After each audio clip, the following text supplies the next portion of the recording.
will the emotions be like at the Emirates tonight? Arsenal, will they remind us why they've led the league for so long this season?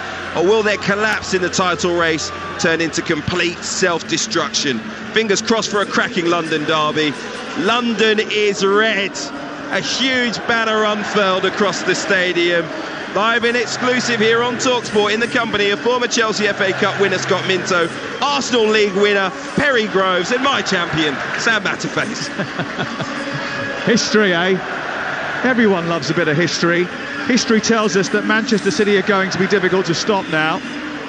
History tells us Arsenal wobble. History tells us that going back to an old flame isn't always the best decision. Mikel Arteta's team will go top tonight with a win, but history tells us it will probably be short-lived. Their defeat to Manchester City last Wednesday felt defining, but the manager will have reminded his players that nothing is definite yet. Frank Lampard has history with Chelsea. He's one of their greatest ever players, their greatest goal scorer. But despite walking in to help salvage a sorry situation, he's been unable to stop the ship from sinking. Chelsea have history with ending North London title tilts. They were having a rubbish season when they killed off Tottenham's hopes in the Battle of the Bridge. Can they rouse themselves and make history repeat itself tonight? Or will Arsenal, dejected and down a week ago, retool and realise that although the past suggests that their task is a forlorn one, there is a possibility that they can make history too. What if? Team news, a couple of changes for Arsenal, 3 in fact. Jorginho's in, Kivior's in, so is Trossard from the team that were beaten by Manchester City in those red-bodied jerseys with white sleeves and white shorts. They'll attack the goal away to our right, the clock end, which is belting out the Arsenal anthem prior to kick-off. Ramsdale, the goalkeeper, White, Kivior, Gabriel Zinchenko, Jorginho, Odegaard, Xhaka, Saka, Jesus and Trossard. Chelsea in blue attacking from right to left. Have Kepa in goal, Azpilicueta, Fofana, Thiago Silva and Chilwell. Conte, Fernandes and Kovacic. Madueke and Sterling flanking the man, Mikel Arteta, stripped of the Arsenal captaincy. Pierre-Emerick Aubameyang, who's starting his first game in Chelsea colours in the Premier League since November the 6th. Live on TalkSport, Rob Jones gets us off and underway, and we start with the second of 4 big nights of action from the Premier League. Tomorrow night we've got live and exclusive coverage of the game between Manchester City and West Ham.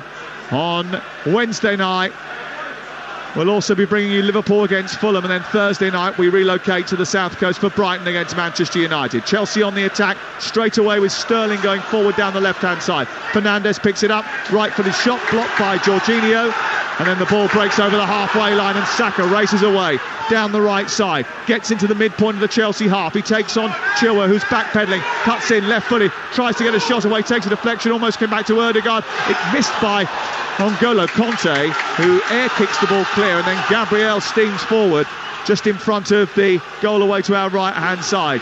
It comes back to Jorginho, out towards this near side. It's collected by Ben White, and it's a fast start to the game, Scott Minto. To be fair, that's what we're expecting. I think we've got two teams wanting to win for very different reasons, same systems. I think the midfield battle is going to be absolutely fascinating, and I also think it can be won out on the wing. So yeah, it's been a really good start. Arsenal's breakaway there, Sam. If I was Frank Lampard, I'd be telling Thiago Silva to get a little bit closer to Jesus, because when Arsenal in possession, he was about 7-8 yards off of Jesus, and if you're playing as a lone striker, that means one of the centre halves can come in and put you under pressure. TalkSport live at the Emirates Stadium. Arsenal enduring their trickiest run of the season, so are Chelsea, winless since the 11th of March, and they've lost 6 of the last 7 games. Here is Thiago Silva, under pressure immediately, playing in a back 4 today, not always ideal for him. kicks the ball clear towards the far side. Conte gets it out to Madueke. Conte tries to join again, and it's robbed and turned over by Xhaka. Odegaard on the edge of the centre circle. Now down the right they go, towards the winger in Saka. Overlapping on the outside is White. Produces the cross into the back edge of the penalty area. It's over the head of Xhaka, headed away by Madueke, and then picked up by Conte, and Chelsea looking to escape. 0-0 the score, 2 minutes played, live on TalkSport. The blue of Chelsea against the red of Arsenal. Those famous red strips with white sleeves. And the Arsenal fans very much behind them here at the Emirates Stadium tonight, trying to roar them on to a victory which maybe will keep their title hopes alive.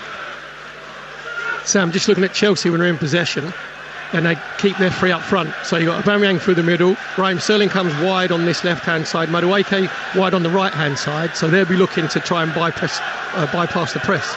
I want to see Madueke on the ball as much as possible. We know that Zinchenko's a really good player. When Arsenal have the ball, they come into midfield. But defending-wise, if he gets one-on-one with a bit of space, I think he's there for the taking. And Raheem Sterling, it's not happened for him in his first season at Chelsea. He's got a point to prove from now to the end of the season. So that, if he can get, again, one-on-one with Ben White, that's going to be interesting. How will Arsenal respond tonight? They've let the pressure get to them. They've nudged the door open for Manchester City when they dropped points at Liverpool. They allowed it to swing open at West Ham. And then City walked right through it at the Etihad. And it's going to be difficult to shut it back up now.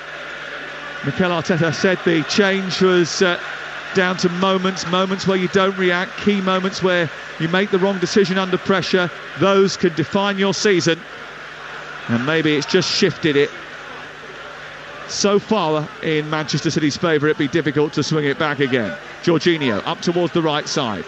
Saka back in field to Ben White. Strong performance required from Arsenal. Here is Kivior trying to settle into the game. The first couple of touches for him have been pretty sure-footed. Up towards Jorginho on the halfway line. He clips the ball forward looking for the run of Jesus, who wins the ball in the air ahead of Thiago Silva. It drops and bounces. It's given straight to Xhaka. Kepa Arrizabalaga has to make a save. It's a bit of a mix-up in the Chelsea defence, and Arsenal get it back again on the edge of the area. Down the right it goes towards Saka. Intervention from Chilwell up towards Aubameyang, and now they're on the break. Chelsea very quickly gets booed every time he touches the ball. Aubameyang, but that was a real mix-up in the Chelsea defence, Perry Groves. Granit Xhaka should score because it's a really bad back header from Azpilicueta.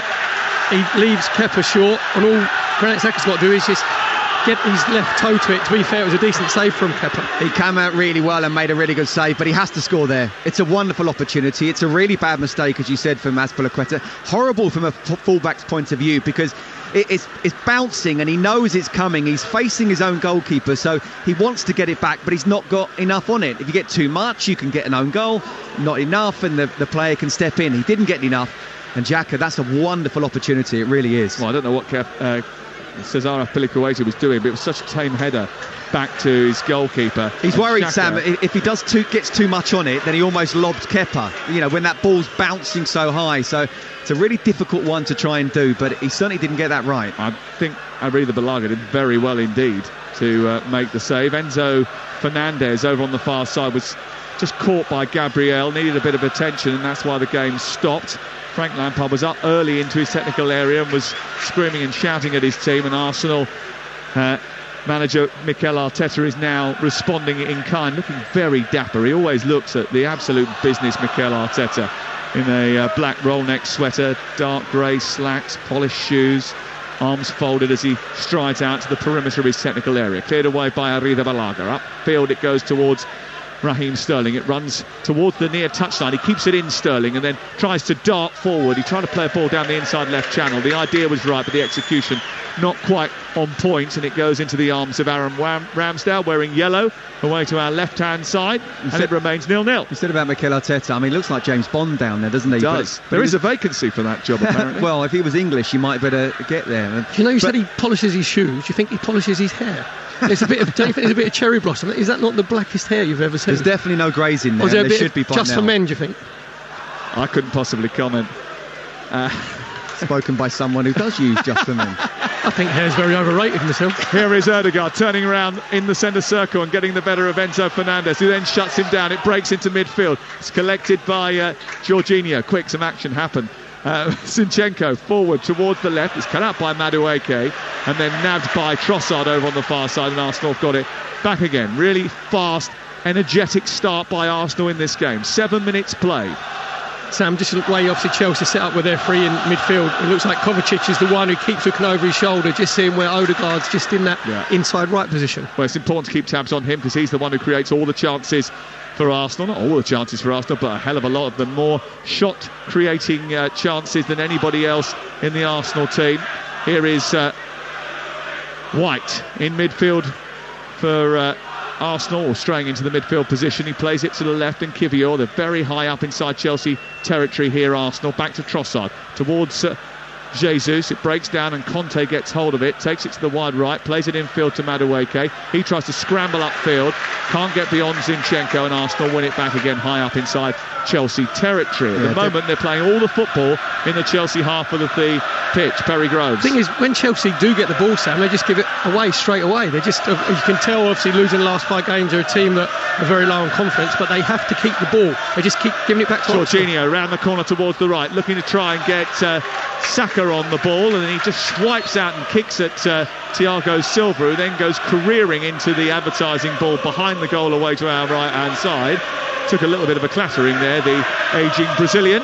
Yeah, he's okay. Ben Chilwell just put his hand up and said that he is okay, although he's taken his time getting up. And yeah, I mean, Perry's right, and the reason is because Chelsea are dropping deep and making sure that there's no spaces in behind once Arsenal do have the ball and get towards the halfway line. But what that means is when they do win the ball back, and with Arsenal's pressing so good as well, they're not able to play, say in a way Manchester City did. Look at the way Frank Lampard now is just trying to move that midfield just a little bit further up the pitch. Exactly, you know, look, Aubameyang we know can finish, but he's no Erling Haaland, especially now as well. So they still got to try and get the ball long. If they look up and suddenly don't have time because of the Arsenal press, they can't keep on trying to play little 5-yard balls into the midfield, lose it, and Arsenal on the attack. Well, Arteta did say it took a bit of time to get over the defeat at the Etihad Stadium, but he said it was a good reality check because the players now know the level they have to reach, the level that they've been at, where they have to go, and that they have to sustain it for 10 months of a season. It was a learning experience. I thought he was brilliant, by the way, after the game. I spoke to him straight after the end of that match when he was clearly disappointed. We listened to him yesterday as well, and he conducts himself in such a good manner. Here's Xhaka combining with Jesus, edge of the area. Xhaka is robbed by N'Golo Conte. How Frank Lampard would have loved to have had him more available during his first spell in charge of Chelsea. He sends the ball upfield towards Aubameyang, doesn't quite reach him, and then it's cleared away by Arsenal once again on the halfway line. They're just a little bit deeper now inside their own half when they find Odegaard, who's got time to turn. Kovacic just didn't see him in his wing mirrors on that occasion, had to come from behind to try and shut him down. It's up towards Saka, who's vying with Chilwell, the two England colleagues on this near side, fighting for the ball. It bounces out of play, it's away for a throw, but they want to get the game restarted quickly, Arsenal. White straight into Jesus, back to Odegaard, goes back to Jorginho. They keep the ball moving so quickly, Arsenal. They want Chelsea under pressure and misshapen here. Out wide they go to Trossard, darting down the touchline, taking on Azpilicueta. He gets towards the corner flag, tries to bring a cross into the centre. It's blocked by the Spaniard and out into the Chelsea fans in the corner of the ground opposite us. Last 3 or 4 minutes, Odegaard has just started to get himself on the ball. He had a great little flick in with the outside of his left foot into Jesus. Xhaka round the back towards the byline, cross deflected into the air, out for the first corner of the game. And there was another one from Zinchenko who pinged it into Odegaard. As you said there, Chelsea are just sitting deeper and deeper. When it come up to Aubameyang, Kivior or Gabriel can afford to go and challenge him. Aubameyang's not like the strongest physically, and then Arsenal just win the ball back very easily. So many subplots to this game. Jorginho, whose last goal was for Chelsea. Obviously Aubameyang. Mudryk is on the bench for Chelsea tonight. He could have been an Arsenal player. In fact, he was openly flirting with them at one stage. I think it's called dodging a bullet. 11 minutes gone. Trossard for 20 million, wasn't it? Here is Trossard delivering the ball towards the far post, and it goes out of play and away for a goal kick. Well, you say that. I mean, he's only been in England for a little while. You never know. He may flourish he may bloom into a beautiful flower. Do you know what? I mean, needs watering and a bit of sunlight. Perry scoffed about, Chelsea, but I'm telling you, there is a very, very good group of players here, core players. Chelsea need to get rid of certain players. They obviously need a striker, maybe even two. We'll have to see how Nkunku does when he comes in, but for now, they've just got to find a way, and it's this particular game as well. At the moment, they can't hold the ball. They're dropping too deep. When they look up, they can't pass it. It's all Arsenal. But we knew that would happen at the Emirates. Arsenal at home are a very good side. Well, you can see why Chelsea have scored just one goal in 656 minutes of football. And that was deflected. Free kick given to Arsenal, just in front of the centre circle. Goes back towards the halfway line. Collected by Gabriel. Here's Zinchenko. Gabriel strides into the Chelsea half. He's a couple of yards in from the left touchline. Midway inside opposition territory. Goes back again to Zinchenko halfway. Wide again to Gabriel Jesus. Chelsea dropping back into a 4 on the edge of their own penalty area. And goes into midfield, and now Jorginho. Wide to White, who's come a little bit more centrally towards the edge of the centre circle before giving it to Gabriel. He moves forward down the left side, a yard in from the left touchline. Jesus, who is allowed to wander in this system, he plays as the point man, but because Trossard sometimes likes to go centrally, or Odegaard likes to get into the space he's vacated, he is allowed to move around. Kovacic hits the ball into the air. It's headed away by Thiago Silva, drops for Aubameyang, but Kivior wins it, and then Kovacic picks it up, and now Chelsea have got to try and utilise the ball. Aubameyang's going through the centre. It was a poor ball by Sterling, cut out by Kivior and cleared away by Arsenal. Even a chance of a counter-attack there. Chelsea just giving the ball away. Raheem Sterling got to be better. They've been on the back foot almost since the start of kick-off here, and when they did have a good opportunity, to be fair, Arsenal swarm so well. They're all over Chelsea at the moment, Arsenal, as they move down the left-hand side, playing the ball into the penalty area. I was at the game, you and I did the game, Scott, Brentford away from home earlier in the season. It's got a very familiar ring to it. It's almost just like it. Sam, N'Golo Kante's just had the ball there. He's looked around, he thought, can I go to Aubameyang? Madueke's unmarked on his right-hand side. Just pass it 10-15. He tries to come inside, gives the ball away again. White into Saka, right edge of the penalty area, into Jesus, allowed to turn. Fofana just manages to nab the ball and steer it clear. Comes back in from Jorginho, away by Chilwell, out towards the near side, and Kovacic is like, anywhere will do. But the ball's come back in so quickly, he has to go and make another tackle within half a second. Saka trying to get hold of it. Now it's whacked away by Thiago Silva. There's nobody within 10 yards of the halfway line in blue. Sam, this could be the commentator's curse. At the moment, Chelsea look like they're just waiting to be scored against. There's no urgency. Here's Xhaka down the left-hand side. Fofana, who had a really mixed afternoon here earlier in the season when he played for Leicester City against Arsenal. He had a great chance going forward, but it was absolutely savaged by Martinelli that day. Ball played out towards the left-hand side, given to Jorginho, 5 yards back from the edge of the area. It's played wide towards the left. Trossard takes it on, stands up across. Saka with a header, and Kepa has to make a save, and he spilt it back out to Jesus. His right-footed shot is blocked by Thiago Silva, and then Sterling manages to clear. And now Chelsea look to try and race away with Conte and then Madueke up to halfway. Again, nowhere really for him to go. He's forced back by Zinchenko, and he has to go all the way back to Azpilicueta and then across the back four to Silva. Do you know what? I think Trossard against Azpilicueta from an Arsenal point of view has got to be on all night. The cross came in, and Kepa, for me, yeah, he kind of crashed into the post, but it's a save he should make, and he should definitely do better than that. And then when Chelsea tried to counter, I looked at the midfield, and no one tried to get close to Madueke at all. So the moment he looks up, Arsenal players swarming him again, he's not able to try and make a pass, and he's always having to go back. Chelsea need to get 10-20 yards further up and actually start to go, one-on-one at times with Arsenal. They just look like a team bereft of confidence at the moment. Well, it's something that Frank Lampard addressed yesterday. He said that I don't want to keep talking about confidence because I can't do that every single week. And there certainly was low confidence when he walked in, and it's continued. But that's because they've lost so many games. They've failed to score a goal for so long. That confidence obviously does take a battering. They're struggling as well, Chelsea, because it's Fernandes normally the playmaker who gets on the ball. If you look, it's Granit Xhaka who's been designated to pick him up. When Chelsea are in possession, Granit Xhaka's the one who goes and stands on him. At the moment, Chelsea can't get out. There's no other midfield player who's showing for the ball. Fernandes is the one who gets the ball, plays the ball forward and tries to look for those passes to get Chelsea on the attack. At the moment, they're showing very little ability to do that. But Ben White's just been rolled by Sterling, who's cutting field on this near side. He's then come in towards the middle of the park, overhit the ball, it's gone straight to Jacob Kivier, who's brought it clear. I mean, Chelsea aren't playing very well, but Arsenal aren't letting them. No, they're not. And again, you're looking at a team that, hasn't won in a few games, but they're up against a team that, as I say, just not playing with any kind of confidence, both with and without the ball. We just saw Chelsea have the ball there, and Arsenal were almost man-marking, going tight, making sure no one had time to turn. And in the end, Raheem Sterling gave the ball away.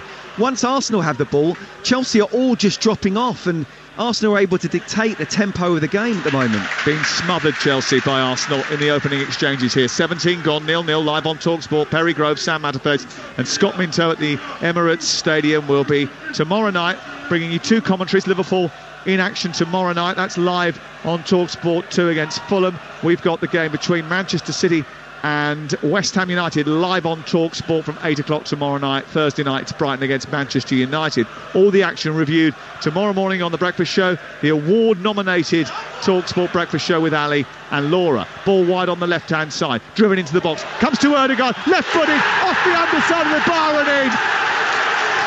Well, it's been coming. 18 minutes on the clock, and Arsenal, determined to keep Manchester City honest, strike first in the London derby. They've been all over Chelsea in the opening 20 minutes, and Odegaard, who is always going to be the danger man, has wrapped a brilliant shot from the edge of the area, off the underside of the bar and in. It's Arsenal who lead by a goal to nil. Sam, that's the spotless badge for Granit Xhaka, just playing in that inside left position. The ball gets to him, he's on the edge of the 18-yard box. He actually gets his head up and he picks out Odegaard. He picks him out with a square pass. Odegaard round about the penalty spot with his left foot, gives Kepa absolutely no chance whatsoever, bends it with his left instep. That's a fantastic team goal from Arsenal, but as I said, it's a spotless badge from Granit Xhaka and a brilliant finish from Odegaard. Look, it's a really good pass, but first of all is Enzo Fernandez, who I'm not quite sure if the ball actually goes through his legs, but certainly he should be able to stop that. And then Kovacic is nowhere near Odegaard at all. It's a wonderful strike and Kepa has no chance whatsoever, but it is exactly a perfect example of how this game has come. Arsenal on the front foot, Chelsea just defending, not aggressive with or without the ball, and Arsenal deservedly won up. It's one of those games where anything could happen tonight. You could see a scenario there, if Arsenal didn't respond right to their defeat by Manchester City, that Chelsea could cause a real shock here. You could also see Chelsea not turning up at all and getting an absolute battering, and that's at the moment the likelier of the two events. It's 1-0 to Arsenal, 19 minutes gone. Odegaard with the opening goal. They have responded very well to that defeat by Manchester City, and they have come out fighting Arsenal. Sam, as well, when you're playing, Scott will tell you, when you're playing, you get a feeling that the opposition don't fancy it. You just get this feeling that you know they're not quite as intense. At the moment, this is Arsenal's game. This is now going to be all about Arsenal keeping concentration, not taking liberties and playing at the same intensity, because I mentioned 3 or 4 minutes before, the Chelsea are waiting to be scored against. They're so passive, it's actually embarrassing, because, all right, sit deep, but when you sit deep, go and close the ball down. Go and close it with intensity. Someone else come with you. Go and kick someone. Show a little bit of aggression. There is nothing from Chelsea. Absolutely. You can still be aggressive and try to control the tempo of the game, even if you don't have the ball. That's not what we've seen so far. What we got is a team that clearly has something on this season and one that doesn't. 4v3 in Arsenal's favour, and Odegaard's got it from Xhaka once again towards the edge of the area. Enzo Fernandez gets back, nabs it and turns the ball over quickly. Kovacic into Conte, out to Madueke far side, couldn't get it under control. Now does take it over the halfway line, goes past Zinchenko and Xhaka. Gets towards the midpoint of the Arsenal half now for the first time really, and then tries to beat another player and does. Gets beyond Zinchenko into the area, lays it into the box, and he misplaces his pass back to Conte. He did a very good job dragging his team up the pitch there, but didn't have the end product. Madueke did brilliantly, right? But the difference is, when Arsenal lost the ball, Odegaard ran from his own 18-yard box, and he was the one who just got his foot in with Madueke out on the right wing position. So it's the reaction when you lose it. When Chelsea lose it, they jog back into position. You're listening to Arsenal 1, Chelsea 0 on TalkSport with Now Sports. And don't forget, with Now Sports, you can stream all the Sky Sports action like Arsenal versus Chelsea live tonight for $11.99. No contract.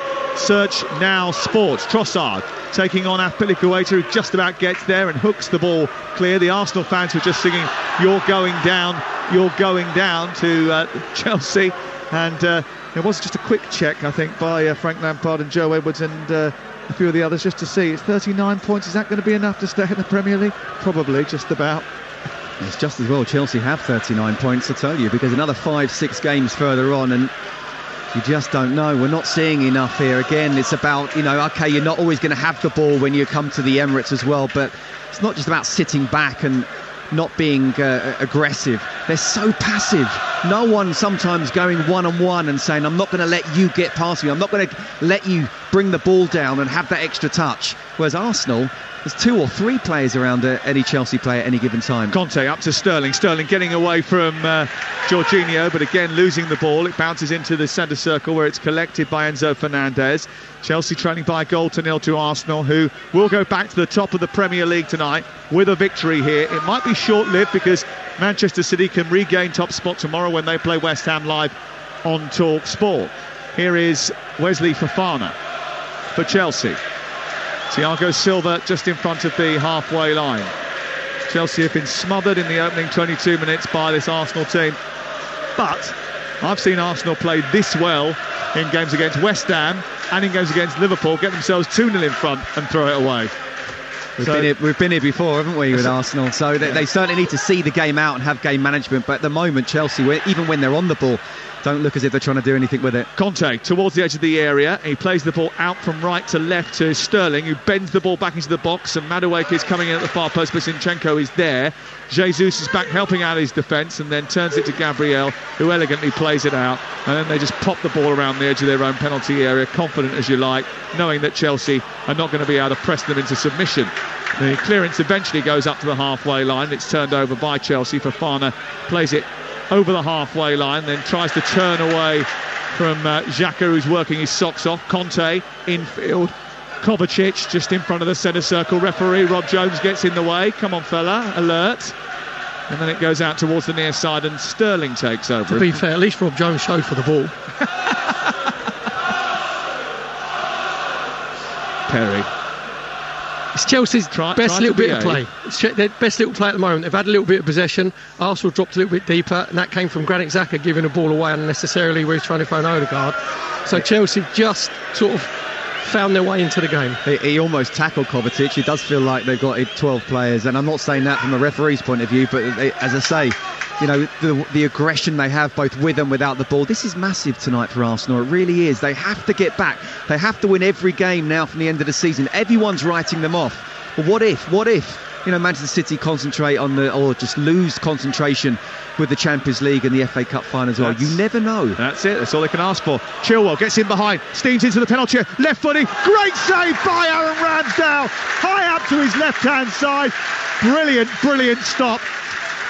He managed to escape in behind down the left-hand side, Ben Chilwell. He got beyond Saka, who ended up on the floor. He took on White and charged into the box. He was on the left side. He struck the ball firmly towards the far corner. It was nestling in that top corner. And then a big hand came out from Aaron Ramsdale and steered it out for a corner. You know, that was all about Ben Chilwell because it wasn't even a great ball from Kante, but he got in front of Saka, used his pace. And I remember Ramsdale making a couple of great saves at Anfield as well. One of those was very similar to that one. Said it's a lack of concentration from Bukayo Saka. Normally he's good at tracking back, so it was a good ball from N'Golo Kanté. And that's what Arsenal have to concentrate, especially from this corner. Corner kick away to our left-hand side. Arsenal 1, Chelsea 0, live on TalkSport. In the Premier League, Chelsea, who haven't won a game since March the 11th, that was away at Leicester City. Looking to attack this corner, left-footed, Chilwell in towards Fofana. Kivior takes charge, brilliant header away. Got great distance on that. He leapt into the air and used his neck muscles to reach the midpoint of the Arsenal half and get it clear from any real danger. Back into centre field, Chelsea getting a bit more possession of the football now, but Arsenal have already taken the lead in this game and taking a firm grip, and they're in command of it. Yeah, look, Chelsea have done better in the last few minutes, but from Arsenal's point of view, they need to carry on playing how they did in the first 20. Here is Kovacic getting the wrong side of Saka. This time fights back, wins it, gives it to Zinchenko, who's popped up in the right fullback position now. Saka infield, delicate touch to Odegaard. Jorginho's found blue shirt smothering him for a change and has to give it back to Saka, who finds Kivior with a long pass, and it goes all the way back into the heart of the Arsenal half of the field. Chelsea warming up a couple of substitutes. Conor Gallagher, Kai Havertz, who's missed the last game because of illness, and João Felix. I think they ran down the wrong part of the touchline. I've been told to go to the other end of the field now by the fourth official, Graham Scott. We do have VAR. As always tonight, our VAR is Andre Mariner. Here is Odegaard trying to push the ball towards the edge of the penalty area. Claims of handball thrust away very quickly by Rob Jones. Sterling gives the ball away deep inside his own half, and it's picked up by Trossard, who plays it into the box. It hits the underarm of Fofana, and that may well have to be checked by VAR, because it looked all for the world as if his arm was slightly away from his body when it touched the underneath of his forearm there. The shot coming in from the edge of the area, that looked like there could be a problem. On first look, Sam, as you said there, looks like Fofana's both of his forearms are away from his body. I'll tell you what, first of all, it's poor defending, it's weak defending. He's turned his body, he's got his arm up. I actually don't think it's hit his arm, of that there's no doubt. He comes away. That's a penalty. Well, under the current laws of the game, that is a penalty. It hits his wrist almost, and it's away from his body. Exactly, his arm is away from his body. There's enough distance between Trossard and Fofana. Listen, I'm sorry, but over the course of the season, those have been given as penalties. So the VAR here should at least be asking Rob Jones to go over and look at the monitor. I think the clear and obvious, they're obviously feeling it's not. Maybe they're just thinking that the arm wasn't in an unnatural position or wasn't outside the silhouette, but it definitely hit his arm, and I just think it was really poor defending, weak defending. Free kick given to Arsenal, and it's bent into the box, and it's collected by Kepa Arrizabalaga. I've got to be honest with you. It's a penalty. It's a penalty. Yes, Andre Mariner, perhaps his screen's gone blank, or he's having a cup of coffee or something, because as you said, Sam, with the modern rules, and there was enough distance between Trossard and Fofana. It wasn't if he was only a yard away from him, it was a good 3 or 4 yards away. In the modern rules, that is 100% penalty. What's helping him out, the fact that he's maybe trying to pull his arm out the way. I don't think his arm should be there in the first place. He should be facing the ball. Why is he turning his back on it anyway? There's a cross coming in. You're the central defender. You're meant to be one of the strongest players in the team. It's definitely a penalty. Here's Noni Madueke down the right-hand side, cutting in on his left foot, going back outside on his right, into the penalty area. Right-footed ball, which is cleared away by Gabriel, who then had tied himself in knots and lost balance and fell over as the ball came back towards him, and it's cleared upfield. Fofana then brings down Jesus on the halfway line. It's going to be a free kick. He does that really well, Jesus, because he backs in, he makes sure that Fofana can't come and get the ball. Fofana should be trying to get in front of him, because, say, Jesus is up front on his own, and it's really good defending 1v1 with Zinchenko on Madueke, because Madueke tried to go on the outside. Zinchenko made sure that he didn't dive in and got the block. This is aggression versus passiveness. It really is. It's just watching one team who, okay, they've been on the back foot, and again, it's all about the response from both sets of sides. One team realises they're still got something to play for, maybe the title, who knows. Another team just look as if they're just dropping back in, but they're not actually doing anything at all. Half an hour gone, and so far a good night for Arsenal and their supporters here at the Emirates Stadium. It was a difficult night for Arsenal and their supporters last night here. It was full to brimming for the Women's Champions League semi-final second leg, and I tell you what, it was a heartbreaking end to that game. Here down the left-hand side, the ball picked up by Jesus into the area, skips past one, pulls it back for Xhaka. Half tackle from a Chelsea defender, prods the ball back towards Jesus. Chelsea win it back on the edge of the box. Madueke finds Conte, and then Azpilicueta from the right fullback position manages to hoist the ball to halfway. Aubameyang committed a foul, but Arsenal have got a ball, so they play on, advantage given. And that's the difference from the other night. Arsenal were pressing. The long ball had to go. Aubameyang can't hold it up. Haaland was. It's just not sticking up there at all. Chelsea need to find a way just to move 10, 15 yards further up and be more aggressive on a one-on-one situation. At the moment, when you say you win your individual battles, Granit Xhaka is completely smothering Fernandes. Fernandes isn't used to man marking. Low cross into the box towards Odegaard again, and he finishes it again. It's another brilliant ball from Granit Xhaka from the left-hand side. He travelled right the way through the penalty area. Chelsea switched off, and Odegaard switches their lights out. 2-0 to Arsenal.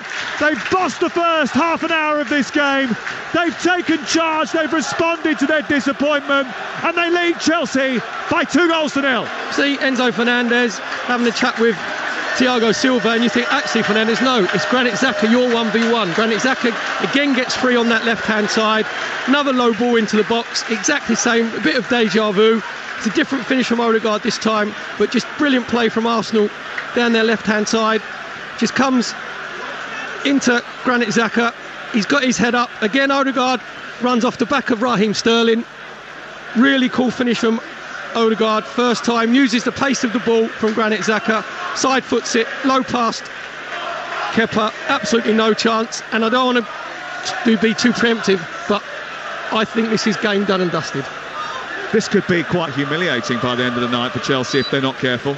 Absolutely. Look, you know, we've seen Arsenal go 2-0 up before, more than once, but you just don't see anything from this Chelsea side. Not anything.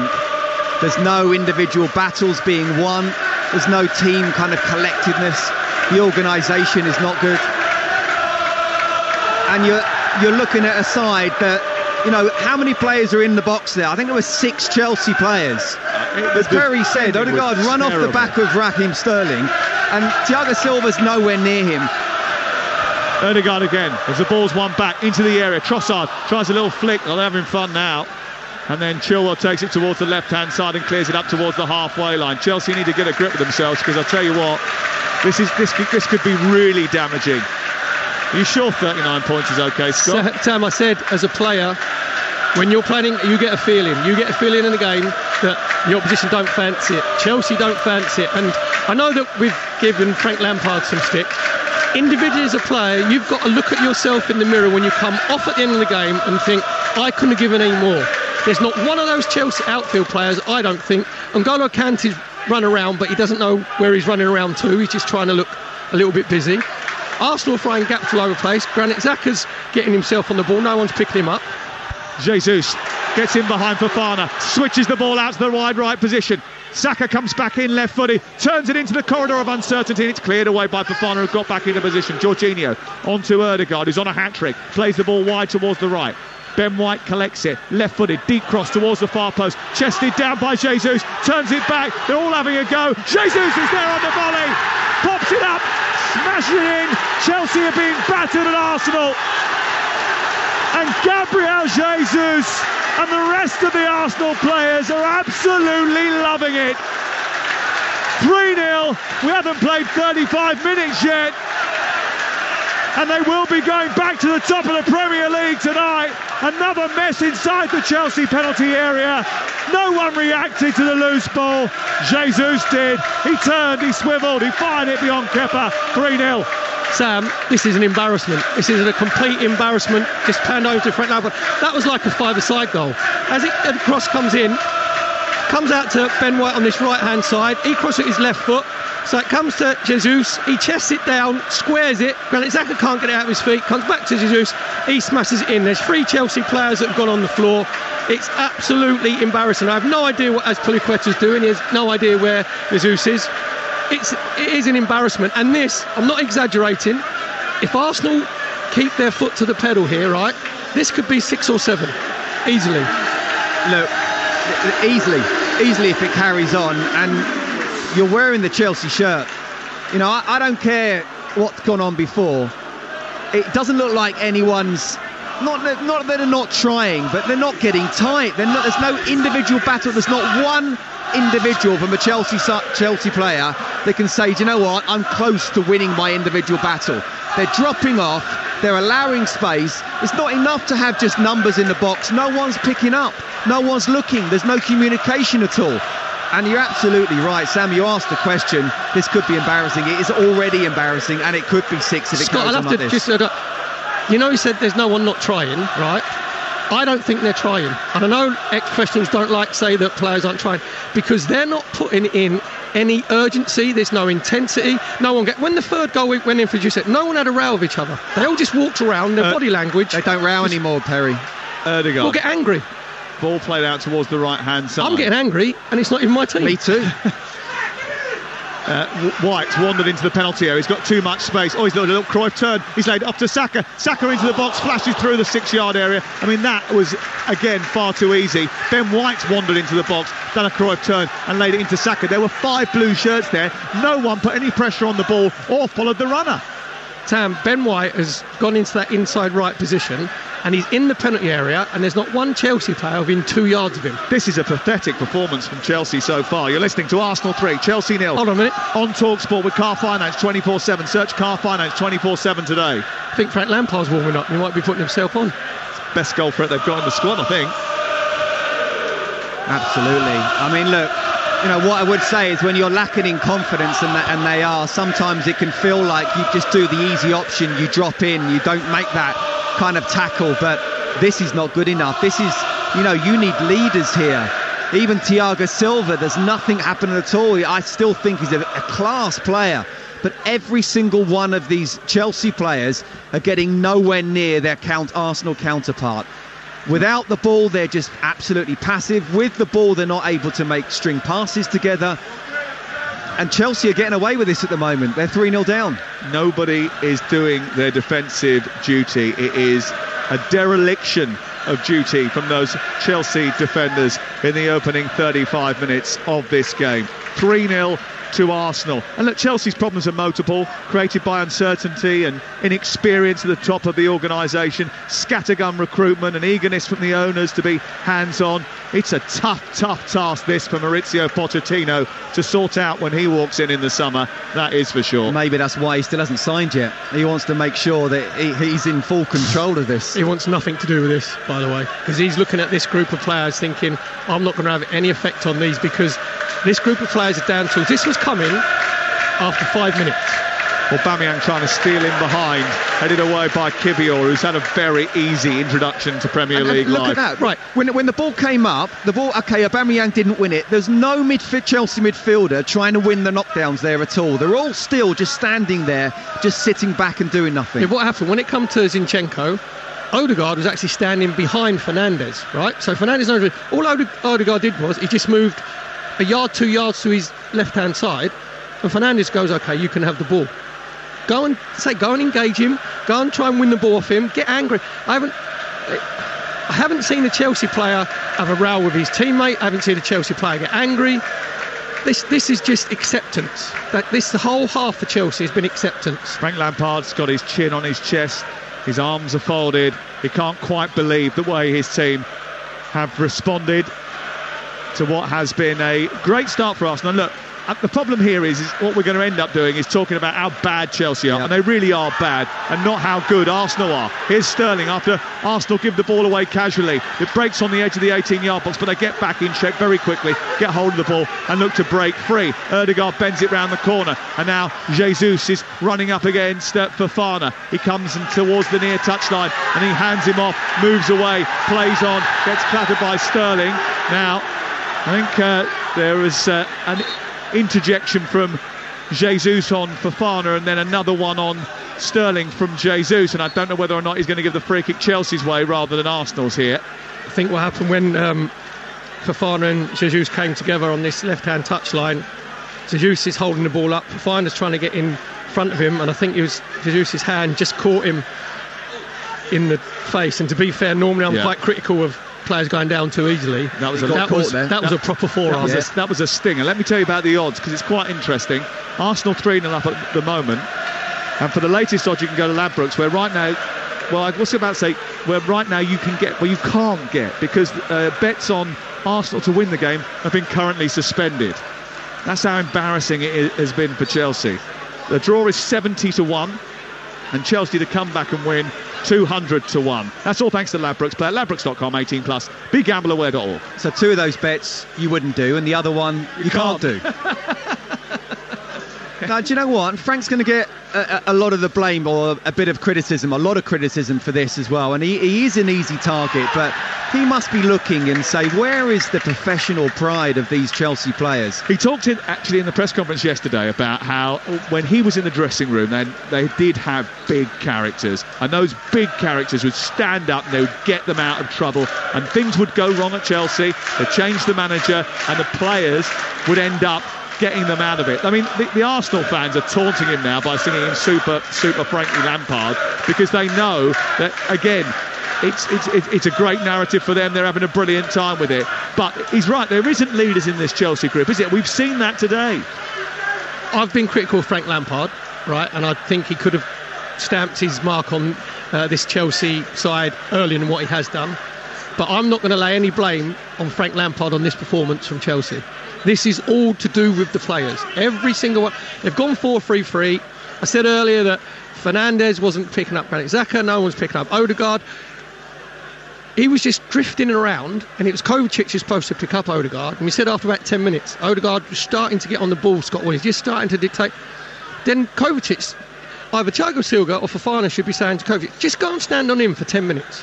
Stop him playing for 10 minutes. But what these modern day players do is they all look after themselves. They all go into their own sort of little shell and think, no, I'm not going to take any responsibility here. I'm going to make sure that I'm not the one who gives the ball away, or I'm not the one who makes a mistake. So then there's no collective responsibility. Then this was coming after 5 minutes. Chelsea were waiting to get beaten. What you need is someone to say, you get tight to him. You get tight to him. Don't just drop off, but don't actually pick up. And, look, you're right, Sam, because this is a shambles from Chelsea, but we really should give Arsenal credit because they have been great from the word go. They've been at it. A lot of questions have been asked, obviously, since the Manchester City, not just result, but performance as well. And they've come out and they've played and said, you know what, we're still in this title race. But for Chelsea's point of view, this is just not good enough. And that's the nicest thing I can say. 3 minutes to go before half-time. Here is Noni Madueke trying to release Aubameyang. He fires it into a rapid speed. He miscontrols it, goes behind and out for a goal kick away to our left-hand side. Frank Lampard turns, drops down, picks up a water bottle, takes a couple of swigs. Chelsea supporters over in the far corner start to drift out the exits. Some of them will be going to get a half-time beer or 3. Others will just be thinking, I can probably get the tube now. Some of them might stay in the concourse for the second half. It might be better just to go to a pub. The Arsenal fans are absolutely loving it because they had a really bad couple of weeks. I spoke to a few on the way in today, and obviously they've done a brilliant job here in order to get into the title hunt in the first place. But it has hurt the last couple of results. It has hurt that they've dropped points in key fixtures and they've surrendered the advantage in the title race to Manchester City. But to come back here and put a performance on like this is credit not only to the players but to their manager, who I thought handled all that brilliantly. Ball round the corner for Chelsea. Kovacic on the chase, down the left channel. Sterling trying to get there. Ramsdale picks it up. 3-0 to Arsenal. And it's been a very unsatisfactory afternoon. Do you think Frank Lampard will make significant changes at half-time? Has he got to do something? Who's he going to bring on? Madueke, Loftus-Cheek, Chalobah? Who's going to actually go on there and think, right, I'm going to run around and I'm going to affect this game? If I was Frank Lampard going in at half-time, I'd be sitting them down and saying, right, see you 10 outfield players. Have a look at yourselves. And you tell me whether you think you've done enough in that first half. I wouldn't be, reading the right act or, the hairdryer or whatever. Just say, OK, you sit there and you can wallow in your own inadequacies, because that is a disgrace to the Chelsea badge. And from the team that he's been used to playing with heart and passion, there is no heart in this bunch of Chelsea players. Do you know what, Sam? There's not one player that can say I deserve to be staying on the pitch in the second half. But it's almost slightly unfair on the subs to come on and say do something when you're 3-0 down. You almost want to say, right, you go out there in the second half and you show me something better. The problem is I don't think there will be. It's almost everyone's waiting to the end of the season now. And I just think you look at Frank, what can he do? What can he do? Well, he can't do anything, and not with the way this lot are playing at the moment. But I'll tell you what Arsenal can do is they can keep scoring goals. And if they keep scoring goals, keep racking up more and more chances and confidence, then you never know. They'll give themselves belief that they can do something. A free kick given against Gabriel Jesus. Arsenal thought they'd got away with it and were running towards the goal away to our right-hand side. Didn't quite turn out that way, and it gives Chelsea the chance to try and clear their lines from the edge of their own penalty area. 3-0 to Arsenal, 2 goals from Odegaard, 1 from Jesus. The first 2 from crosses from Granit Xhaka that weren't defended by Chelsea. The 2 finishes were excellent from Odegaard. The third goal was a real mess, an absolute mess inside the 6-yard box, and Jesus was the one who reacted very quickly and fired it beyond Kepa Arrizabalaga. Chelsea have had 1 chance. Chilwell firing the ball high towards the goalkeeper's left, and Aaron Ramsdale made a brilliant save. Apart from that, I mean, I can't even remember making too many forays into the Arsenal half. No, listen, there's so many things that's been disappointing from a Chelsea point of view, but I looked at that midfield, Enzo Fernandez, Kante, Kovacic. Oh, that's going to be a good battle, isn't it? And they haven't got anywhere near the Arsenal midfield. Kovacic trying to get past Xhaka, moves the ball out to the right-hand side, delivers the ball into the edge of the box on the left side, and Mikel Arteta just trying to make sure that his team don't switch off as we move into 2 minutes of added time. At the end of the first 45, live on TalkSport, Fofana plays the ball out towards the far touchline. Azpilicueta into Conte, and then Conte travels down the touchline, looks to try and get the ball infield to Madueke. He holds off Zinchenko, back to Conte, crossing position. Kovacic edge of the area, down the right side, in towards Sterling, who goes down under pressure, looks up, glances towards Rob Jones, who just shakes his head and says, nope, crack on. And it's into the arms of Aaron Ramsdale. Do you know what this has been like, Sam? This has been like when you set a training session up and you have the first team against the reserves or youth team, and the reserve and youth team have got to get into shape, but not allowed to tackle the first team. They're not allowed to get close to them. They're not allowed to, go and put them under pressure because they want to get in a rhythm. Arsenal brilliant in that first 45 minutes, fully deserving of their 3-goal advances. Chelsea absolutely pathetic. Arsenal 3, Chelsea 0. Well, this is what Arsenal needed. It's been uplifting for the Gunners. Spirit, togetherness, passion and quality. Mikel Arteta's side are sending a message that the Premier League title race is not over. They have torn Chelsea to shreds. A total embarrassment for Frank Lampard and his side. Lampard's Chelsea legacy, maybe more importantly his reputation as a manager, is taking a hammering tonight. They're staring down the barrel of a 6th straight defeat in all competitions. That would equal their worst run since 1993. They're also heading for their lowest finish in over a quarter of a century. And essentially, Chelsea have been blitzed in North London. Scott Minto, Perry Groves, watching that first half. I got to start with Arsenal because there was pressure on them. They know they have to win every game between here and the end of the season to make this title race just go down to the final day. Who knows where it will take them, but obviously they knew tonight, big pressure if they didn't win the game. And they were back to their best. They were confident. There was a plan. It was coherent. They were into the tackle first. They were everything that we've seen from Arsenal at their best so far this season. Yeah, they was on the front foot. Hugh, you asked me what I wanted to see, from the get-go, and it's exactly what happened. They're going to press you. Chelsea tried to leave their 3 up front when they're under pressure. Obviously, Madueke over on the right-hand side, Sterling on this left, and Aubameyang. But Chelsea couldn't get out. And then there was no reaction when Arsenal started to dominate possession. No one was picking up Granit Xhaka. Enzo Fernandez was letting him just drift off of him. Odegaard, Kovacic was supposed to be on him. He was letting him drift off of him. And then we said after 5 minutes, Chelsea looked like a team that were waiting to be scored against. There was no effort from them. They weren't getting close. They weren't winning their 1v1s. They weren't closing the ball down. Arsenal have been irrepressible, and they would have felt from the first 5 minutes that this bunch of Chelsea players don't fancy this, and this is exactly what's happened. Well, there was a huge chance for Granit Xhaka early on, which came off the back of an error, you'd say, from Cesar Azpilicueta, and it wasn't long until Arsenal got themselves on the score sheet. It was Xhaka down the left-hand side, and he really passed the ball to the edge of the box. Fantastic finish from Martin Odegaard to make it 1-0. Do you know where it was? From Arsenal's point of view, yeah, really good goal. And you're right, there's a chance and Xhaka actually should have done better. He should have scored. I mean, it's a good save from Kepa. So really, it could be 4 or 5 already at half-time. But you look at the numbers that Chelsea had in the box. But again, they were so passive. They were not picking anyone up. They're saying, right, I'm in my position, but I'm not looking around to see who's there. And Odegaard's just coming around the back of someone, just going in front of someone else. Chelsea defenders and midfielders aren't moving at all. And both those goals, 1-0 and 2-0, were very much like that. This is, and Perry's absolutely right, this is a first team versus a youth team game. Yeah. It really is. It's men against boys.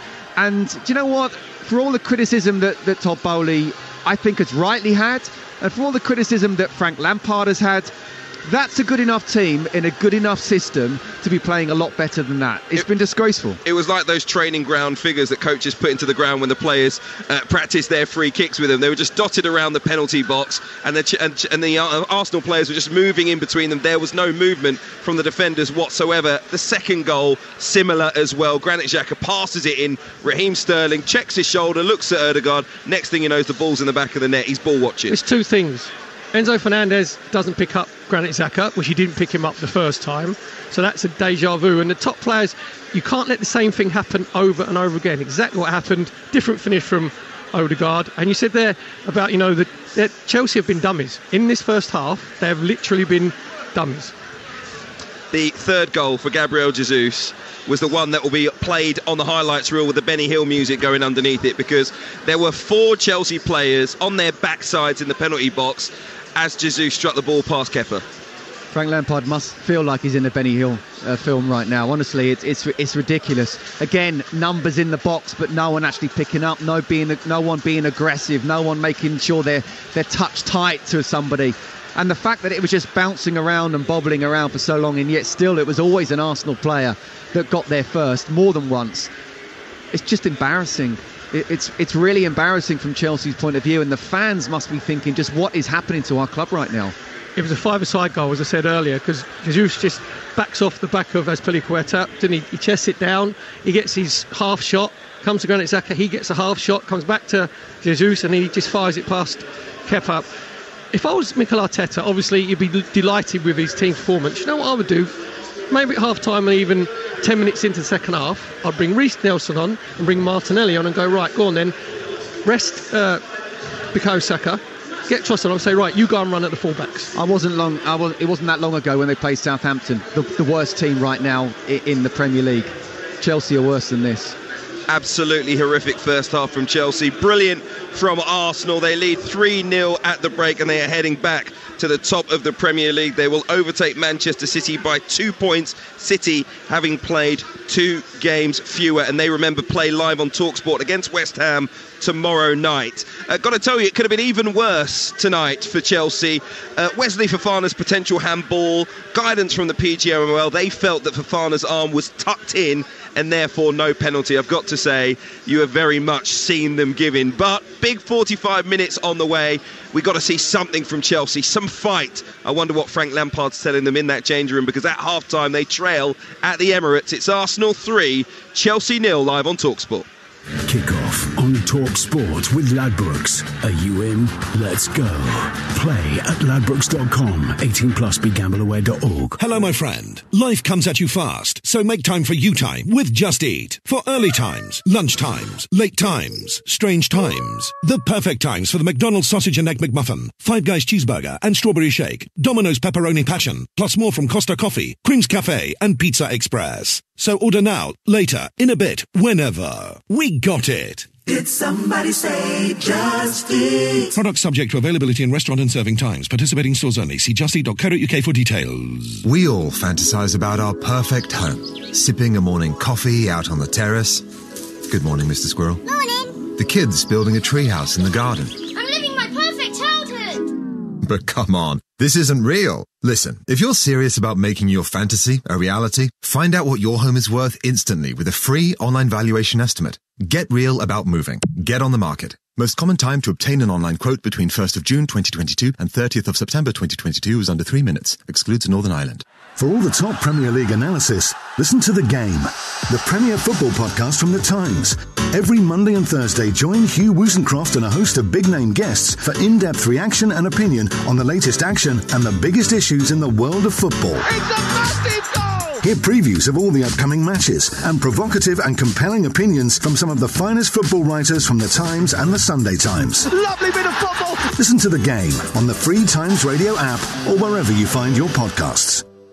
And he's barrelled it straight through the midfield into the Village Hotel Pub and Grill fan zone, the home of big screen live football. A long volley over the stadium seats by the giant screens into the left-hand corner of the bar, past a winning lineup of ice-cold beers and a magnificent menu of mouth-watering footy food. Result: enjoy the perfect big match experience with food, drink and live football at a Village Hotel Pub and Grill fan zone at 33 UK locations. Find your nearest venue and win monthly prizes, including match tickets at villagehotels.com/fanzone. Get in. Conditions apply. 18 plus. Always drink responsibly. Rodri to De Bruyne, flicked onto Walker.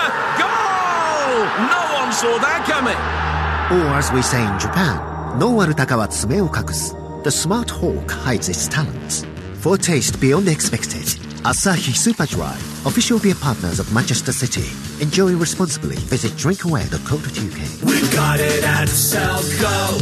Selco, it's where the trade goes. At Selco Builders Warehouse, we've got real deals on a wide range of building products. In May, we've got a white painted Velux GGL MK06 centre pivot roof window for £295 ex VAT. And with free delivery, that's a real deal. Find more real deals online at selcobw.com. We've got it at Selco.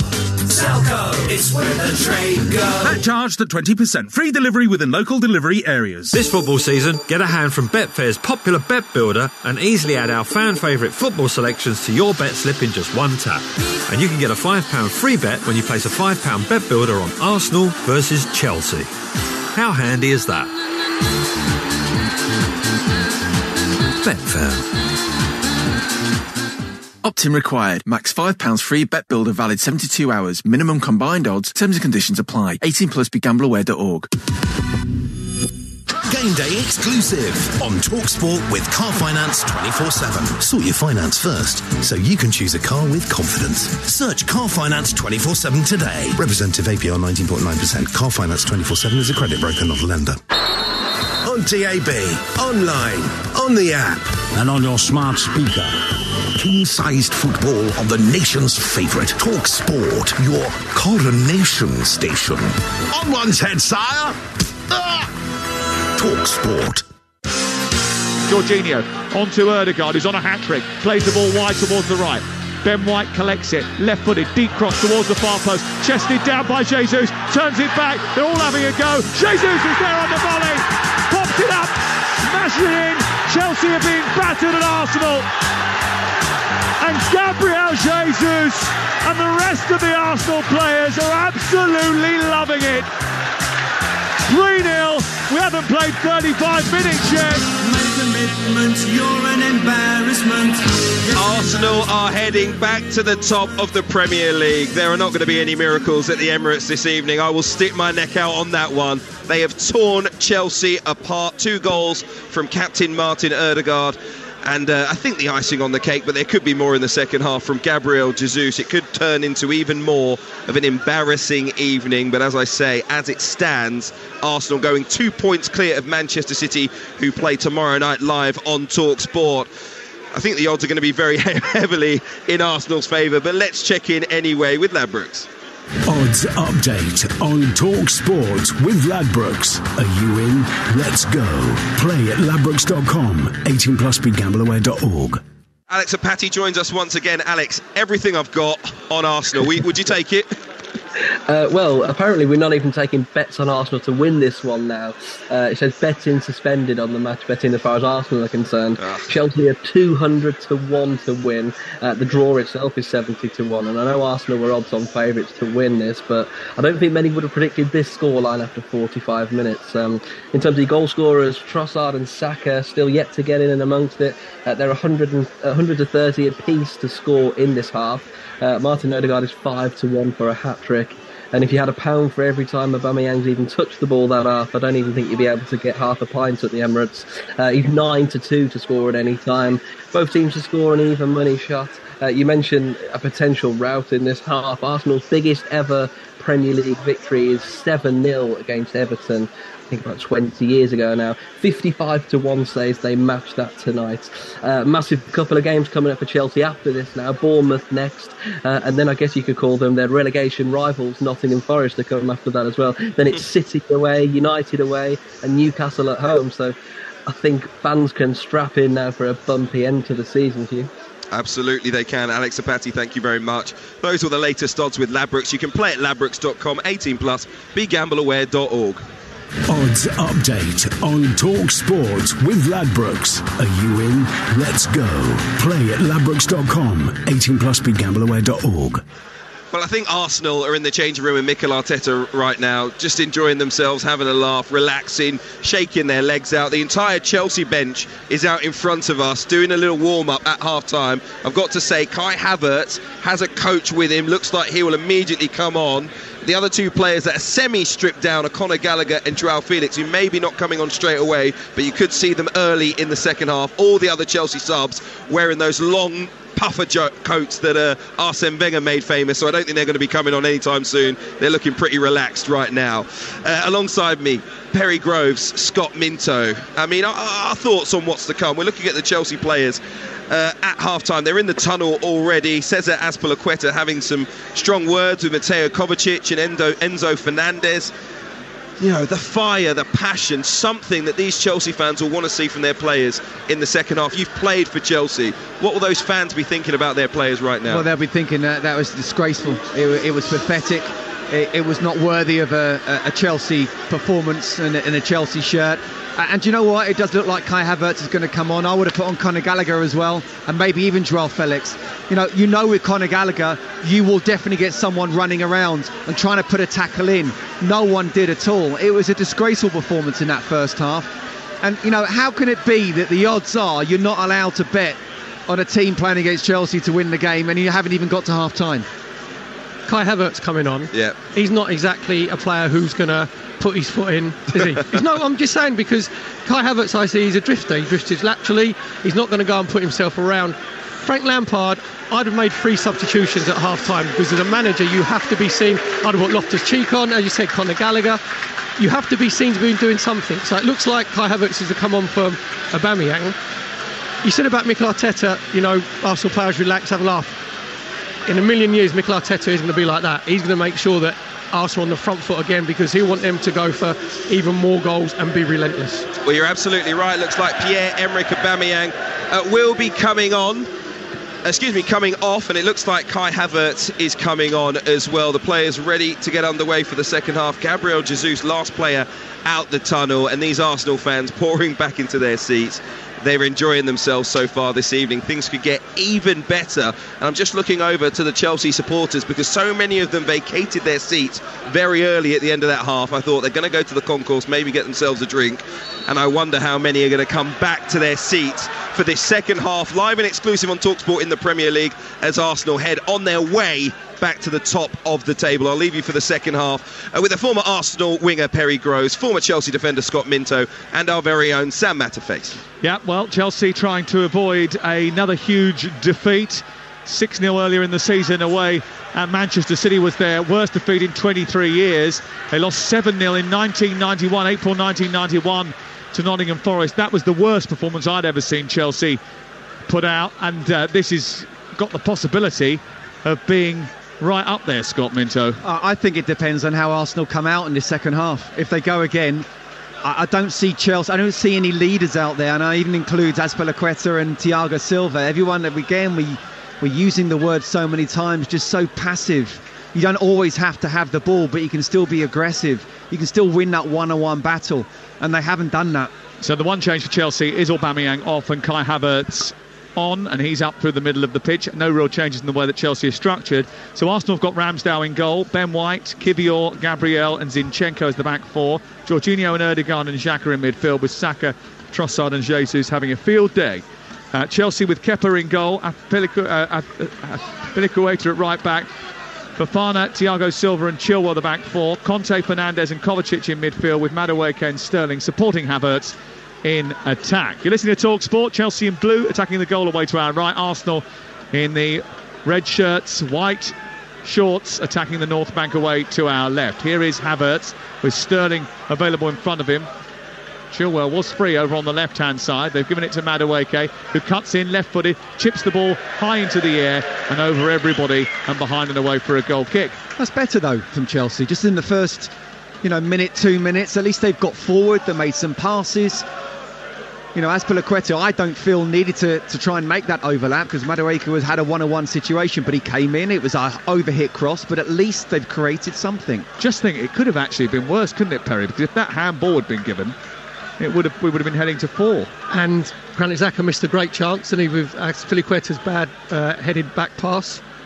So yeah, Chelsea had a result getting in at 3-0 down. It'll be interesting to see how intense Arsenal are in this second half, because Mikel Arteta, I don't think he'll want them to ease off at all, and if they do, after probably if he gets to 55-60 minutes, he'll definitely make a couple of substitutions with the likes of, say, Reece Nelson, Martelli, and maybe even Thomas Partey. Well, Arsenal are on their worst defensive run since 1985, when Perry Groves was dancing to UB40 in a Colchester nightclub. Andromeda or Laristos? I think on Saturday night, yeah, it'd been Andromeda. Okay. Yeah, VIP. Chelsea on their worst losing run since 1993, at which time I think I was playing Mariah Carey's Hero on Hospital Radio, and Scott Minto, at the time Charlton's star player, was part-time DJ busting out Good Men, Capella, The Shaman. No, not quite my cup of tea, that one, but I know your DJing is going on pretty well at the moment, Sam. For the Fofana potential handball, we have had a little bit of guidance, and the VAR felt that Fofana's arm was tucked in and therefore no pen. No chance. I did say that, didn't I? That would be the only way he could get away with it. But I just thought it was, I don't want to use the word sort of cowards defending, but you shouldn't be turning on a cross like that. But that's what you mean. I'm trying hard not to use it, and yet I used it. Yeah. I'm not going to say it, but I'm going to say it anyway. It's still 3-0. Chelsea have survived 3 minutes of the second half, but Arsenal have won the ball back on the left-hand side. Xhaka heads it forward, taken on by Jesus, down the left side, trying to get beyond the defender Azpilicueta, who fouls him. It's going to be a free kick down in the left corner of the field. And it's going to be a free kick to Arsenal, about 5-6 yards outside the 18-yard box. A couple of Arsenal supporters spot Perry and start singing the Perry Groves song. What is it? Is it the we all live in a Perry Groves world? Yeah. It goes on a bit too long. Goes to like number 11. Does it? Is it a good world to live in? Provided a very good title for an autobiography, I hear. If I could remember it, I'd tell you. Actually, that was asking for their money back. They wanted refunds from watching me play. Free kick on this near side to be taken by Arsenal's Leandro Trossard. It's right down by the byline, and it's about 5 yards outside the box. So it's like a hockey short corner, and Trossard, the Belgian, has got Odegaard short to his right, and he's got a clutch of players at the back post looking to burst into the area here. He puts two arms into the air and then hits the ball in towards the near post. It takes a deflection off Sterling, who immediately rather sheepishly put his arms behind his back, and it goes out for a corner away to our left-hand side. It's not a great free kick, is it, from Trossard? To be fair, Raheem Sterling is not the biggest one-man wall you're ever going to see. Here is the corner away to our left-hand side to be taken by Trossard. Again, those Arsenal players clutched together on the back edge of the 6-yard box, looking to burst in attack and disrupt the Chelsea defence, who are marking zonally. The ball goes deep towards that far post. He's isolated Kepa. It drops over the line, does it? The referee doesn't give the goal because it didn't drop over the line. It's cleared away by Chelsea and out to the far side, and Gabriel Jesus. Another big chance for Arsenal, and Chelsea have got away with it. Here is Odegaard, edge of the area, lifting the ball back into the box, and it's just over Gabriel's head and drifts behind. That was close. That was very close. Gabriel's header cleared off the line, I think, by Thiago Silva. Do you know what you cannot do, even if you're playing really badly, is to concede a goal from a set piece. You know, Kepa gets nowhere near it at all. Thiago Silva, to be fair to him, does really well. He almost flips it up on his thigh. But honestly, it's just shocking defending. It's Keystone Cops, it really is. I mean, the goalkeeping was terrible. It then comes over onto the knee of Thiago Silva, who sort of juggles with it and then clears. It was so cool from him, but the rest of the defence, I mean, wow. Ben White does well because he's trying to block in Kepa, and Madueke, I think, is the wrong side. He should be the other side of Ben White. But then you're looking, obviously Thiago Silva drops onto the line, so he does his job. Then I'm looking at Fofana, thinking the ball's coming into the box. Why aren't you going to try and win the header? 3-0 to Arsenal, who have the ball over on the far side, inside their own half. They move it very quickly up towards the midway point of the Chelsea half, into Odegaard. Good play by Jesus, who held it up initially. It comes to Xhaka, edge of the area, tries to take on the Chelsea defence. They part for him. He shoots. It's turned around the corner by Beleaguered, who drops to his right and touches it round the post. Again, the Chelsea defence just seemed to dissipate as soon as Arsenal applied any sort of pressure. And again, it's that counter-attack, isn't it? That Arsenal seem to have it in a way that they can score in so many ways. And it just goes straight through the middle. Again, there's 4 Chelsea defenders, and yet no one gets anywhere near Xhaka. It's a really good save from Kepa there. Thiago Silva gets ragdolled by Jesus when the ball comes in. He spins him too easily. When it comes to the edge of the box, then Granit Xhaka puts it through Fofana's leg. So you've got your 2 centre-halves completely knocked off the ball, completely passive, not over my dead body defending. Here's the corner in towards the near post, flicked on, and it goes towards the back post, where it's stabbed goalwards by Gabriel Jesus, and he fires it over the top of the crossbar. I mean, if this isn't 6, I think Arsenal have had a bad night. They just look, Chelsea, as if they don't know how to defend in any way whatsoever. Arsenal look as if they can score in so many ways. They can pass around people, they can cross the ball in, they can do it from set pieces, they can counter-attack. And this is a game where you get the feeling if Arsenal had to score 6 to win the title, they would. Ball has ended up at the feet of a Chelsea player, the German Kai Havertz, who came on as a second-half substitute. He plays it back towards the midpoint of his own half, where Thiago Silva takes it on in those green boots. He plays it square. I wonder what he's thinking, Thiago Silva, bearing in mind that he is a player who has won 18 domestic trophies. He is still a rock at the age of 38. Difficult for him to play in a back 4 now, but he is someone who's seen it all. Here down the left-hand side come Chelsea. Chilwell delivers a cross into the box, and it beat Aaron Ramsdale. Wasn't entirely sure of the flight of the ball, and it goes through the 6-yard area and out the other side, and it's away for a goal kick away to our right. It's got to be a better delivery there from Ben Chilwell. It was a good break down the left-hand side from Chelsea. They actually get 3 men into the box. Madueke on the far post. N'Golo Kante goes to the near post, Kai Havertz in the centre, and Ben Chilwell just overhits the cross. Ramsdale thought a minute it might be just dropping into his top left-hand corner, but just went aimlessly right for goal kick. Gabriel's got a little bit of an issue here, and he's just had a conversation with 2 or 3 of the members of the Arsenal defensive battalion, just to sort of impart a little bit of knowledge on them and just explain what he's feeling. He didn't look completely comfortable.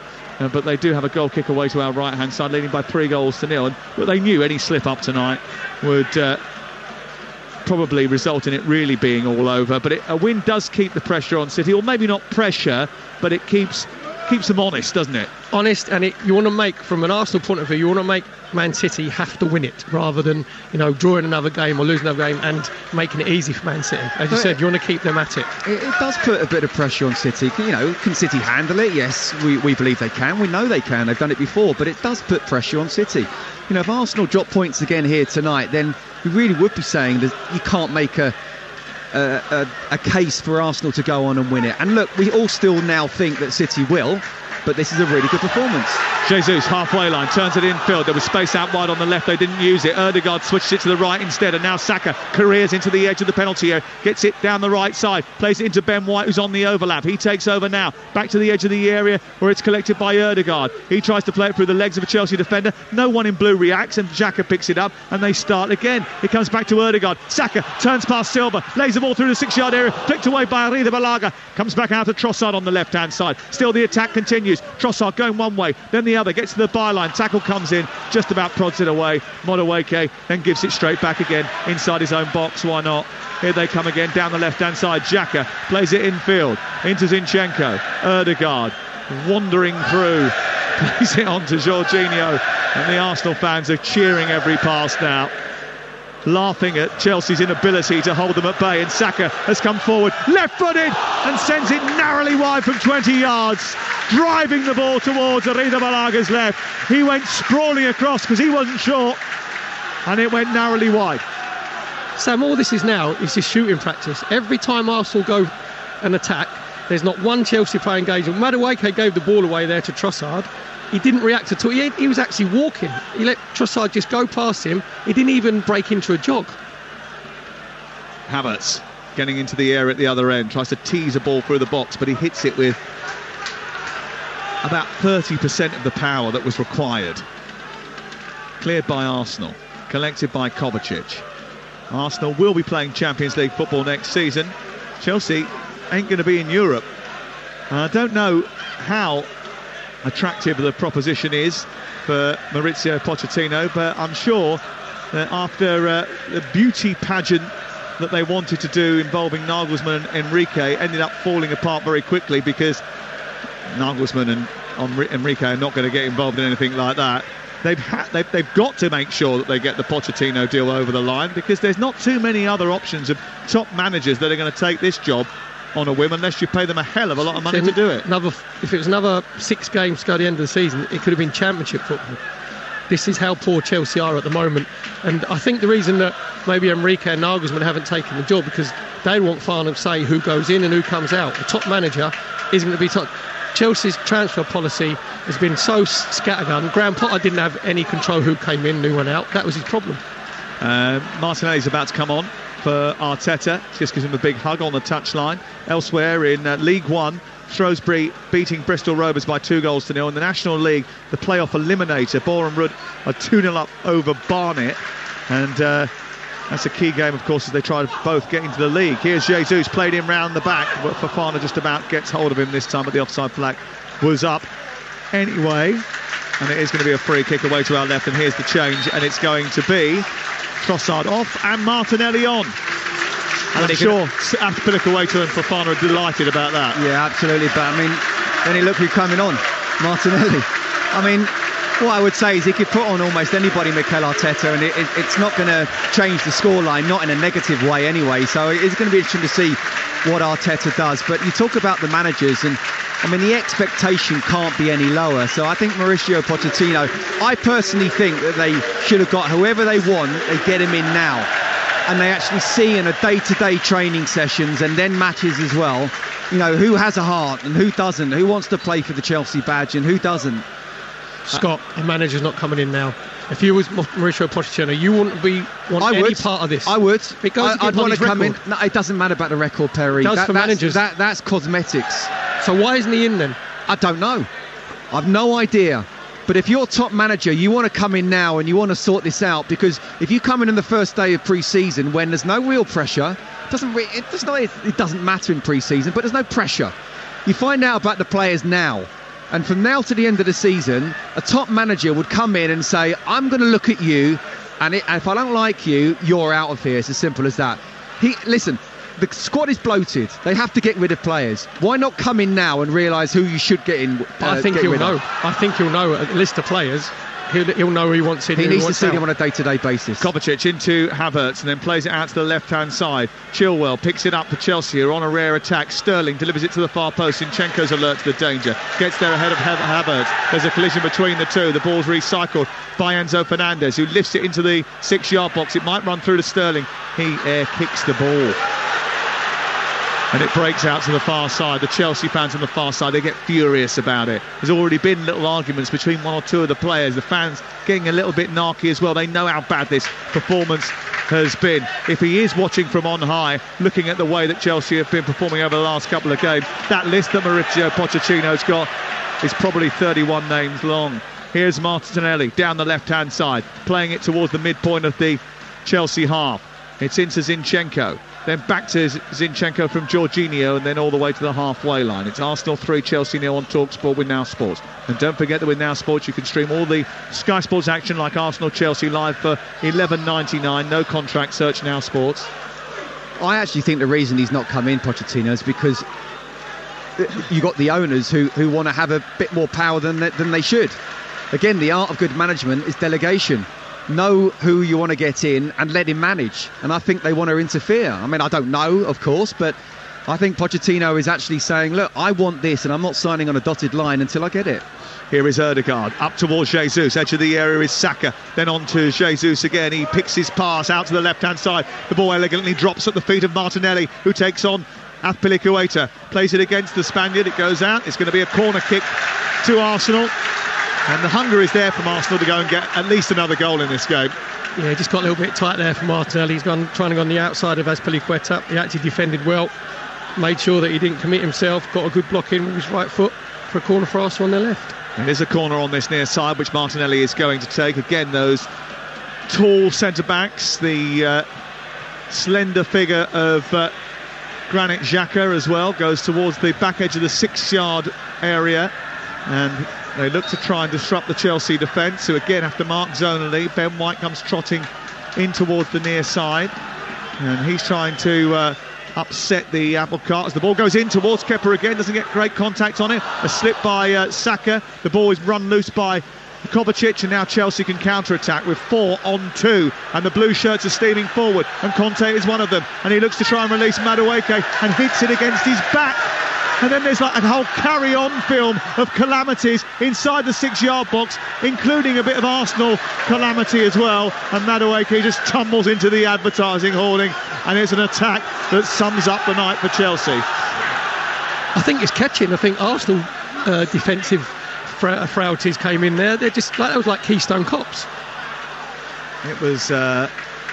I don't know what they were trying to attempt to do there, Chelsea, but as Conte had such a brilliant attack, there was 3 options. He just needed a sensible pass into an open part of the penalty area for one of those blue shirts to run onto. Instead, he tried to go almost in the tightest packed Arsenal area that there was, and it ended up hitting the back of Madueke. Yeah, it was the wrong ball to play, wasn't it? But good defending again from Arsenal. Saka down the right side, gets towards the edge of the box, cuts in past Enzo Fernandez, who just about recovers to touch it away, and it goes out to the far side. He's hurt himself now, Fernandez, and Chelsea play on. Havertz plays it to Azpilicueta. Madueke has an option on this near side. Chelsea continue despite the fact that they've got a man down. Madueke runs up towards the edge of the penalty area and tries to take on Xhaka. Does that, gets beyond Jorginho, and then plays it into N'Golo Conte. Arteta said that he thought Chelsea would come here with something to prove tonight. Not sure they've done that. Here is Thiago Silva into Kovacic. Joe Edwards has just called back one of the Chelsea substitutes as the ball goes in towards the near post. Madueke gets there and heads the ball into the net, and Arsenal concede. The Chelsea fans go wild over on the far side. Aaron Ramsdale is absolutely furious. Gabriel thinks he has been hurt in the process and is screaming in agony. The ball came in towards the penalty area, and it did sort of bobble up in front of Madueke, who tried to steer it in with his right foot and almost fell into the ball, and it went past Aaron Ramsdale, off Gabriel, I think. Do you know what? That was a superb run from Madueke. It really is. Just timing his run perfectly. Great ball from Kovacic in behind the Arsenal defence, and he takes the touch. It's a difficult one as well. It's bobbling a little bit, but he still gets himself in the right position. Gabriel comes across. Aaron Ramsdale dives one way, the ball goes the other. But that is all about Madueke and his run. Really good ball from Kovacic. We're not going to see a comeback, are we? Really bad defending from Zinchenko. It's untidy. It's so untidy, the goal. He can see Madueke when he's just open out his left shoulder. So therefore, you have to go with the run because there's no pressure on the ball. Zinchenko just lets Madueke run past him. He said the ball bounces up. He sort of bounces it over Aaron Ramsdale. That's when he catches Gabriel. Mikel Arteta will be going absolutely apoplectic because he will be devastated that Arsenal conceded. Arsenal can't keep clean sheets here at the Emirates. Do you know what I was saying before the game about I wanted to see Madueke get at Zinchenko, because Zinchenko, as good as he is technically and on the ball, defensively he can be got at, and it was a really good ball in behind, a wonderful finish as well. And you just sort of thought the Arsenal defence, I think really almost this whole second half, we were expecting them to come out again and go for it again. They haven't. And they've just let Chelsea need to get a second goal before we can say they're in this game, because they have been a million miles away. Well, they did have the Saka shot that went wide. They had one cleared off the line as well, Arsenal, in this second half. But that was from the corner, though, Sam. Goals do change games, don't they? You know, ultimately, and in this situation, especially with Arsenal having knowledge of the fact they've given away goals and leads, in previous week. Maybe, just maybe, it might creep into the back of their head. They need to put their foot back on the gas, Perry. What it does, it just puts that little bit of element of doubt into your mind. When you're cruising at 3-0, you said there, comes back to 3-1. It's a complete complacency from Arsenal. No pressure on Kovacic. Zinchenko falls asleep. So just a little glimmer of hope from Chelsea. 3-1 to Arsenal. Shrewsbury Town 2-1 up against Bristol Rovers in League One. That game didn't really mean anything in terms of the context of the final places in the division. We'll have TalkSport 2 across the whole of the final day of the EFL League One season on Sunday. That's TalkSport 2, which you can download via our app. Just get the app, you can flick between the two stations at will. Arsenal have a corner in response to Chelsea getting what looks to be a consolation goal. Left-footed in towards the near post, flicked on, travels through the 6-yard box, and it's going to be Martinelli who gets there first. He steers it back to the edge of the area. Zinchenko whips it back towards the far edge of the box. Gabriel seems to have recovered from his ailment, heads the ball on. Kivior goes down on the pressure from Fofana, and it's cleared away by Chelsea, who are going to make two substitutions in just a second. Mudryk and Gallagher about to come on. Nelson and Tierney are coming on for Arsenal as Jesus breaks away down the left-hand side, and it's into Martinelli, back to Zinchenko. We're not going to have another humdinger of a game, are we, like we had on Sunday, like we had last night at the King Power Stadium? Well, you never know. Chelsea would have to completely revamp their entire performance to get back into this game. Sam, there's been a couple of times, though, from corners from Arsenal. We had the attack from N'Golo Kante, who picked out the wrong pass where Jorginho got back. That was 4v2. There was another situation there where it gets cleared. It was a 3v2 situation. So Arsenal just got to make sure that they keep their composure, keep their concentration. 3-1 the score to Arsenal, live on TalkSport. Gallagher just adjusting his headband, tucking his hair behind his ears as he prepares to come on. Here is Odegaard, now over the halfway line, turning it out towards the right-hand side. And now Saka takes it up for Arsenal, who lead as they look to head back towards the top of the Premier League. Maybe just for a night. They've spent so many nights on top of the Premier League table this season that they've got used to it, really. Here is Odegaard running through the middle of the Chelsea half. He plays it out towards the right. There was no challenge on him as he released Saka. There was a better challenge on him. Kovacic turns and brings it away up towards Havertz. Challenge comes in from Kivior. Kivior's done well. Not that he's been up against much. And it goes back to Jorginho. You could have played centre-half tonight, Sam. I'm going to try and take that as a compliment, but I know it's not. I think he's more of a sweeper, don't you? I can't see Sam like smashing people around and getting above people. I think he's more, you go and win that and I'll just sweep up around you. He's actually a left back. Yep, it's true. Is that last pick in the playground, was it? Left back than the goalkeeper. Second to last, Perry.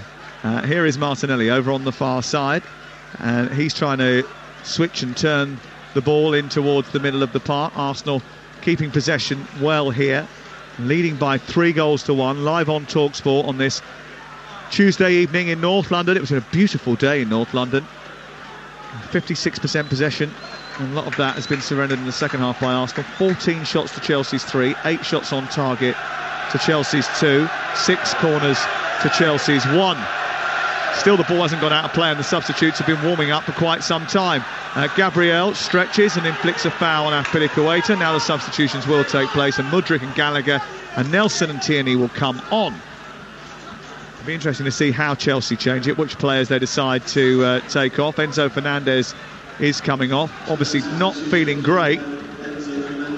And Gallagher takes his place. That probably means that either Kovacic or Conte will play a little bit deeper. The other change is Raheem Sterling for Mykhailo Mudryk. How will that change the Chelsea attack? No, I think pretty much you've hit the nail on the head there. I'd imagine Kante just to drop in and Gallagher to push a little bit further forward.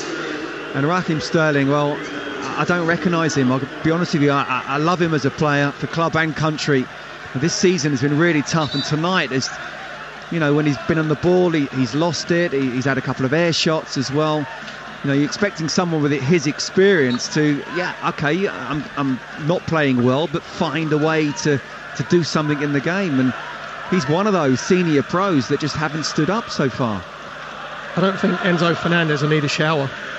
Can you remember him actually getting himself on the ball? Can you remember us in commentary saying Fernandez is on it, he's like dictating play, or he's going close down? He's just been like a passenger for the whole game. Do you know the biggest disappointment for me? Obviously sloppy goals to give away. Odegaard picks it up, plays it on to Xhaka. Xhaka switches it out to the wide right. Saka takes it on, stabs it into the path of Jesus. Ball towards the near post, blocked by Chilwell out for a corner.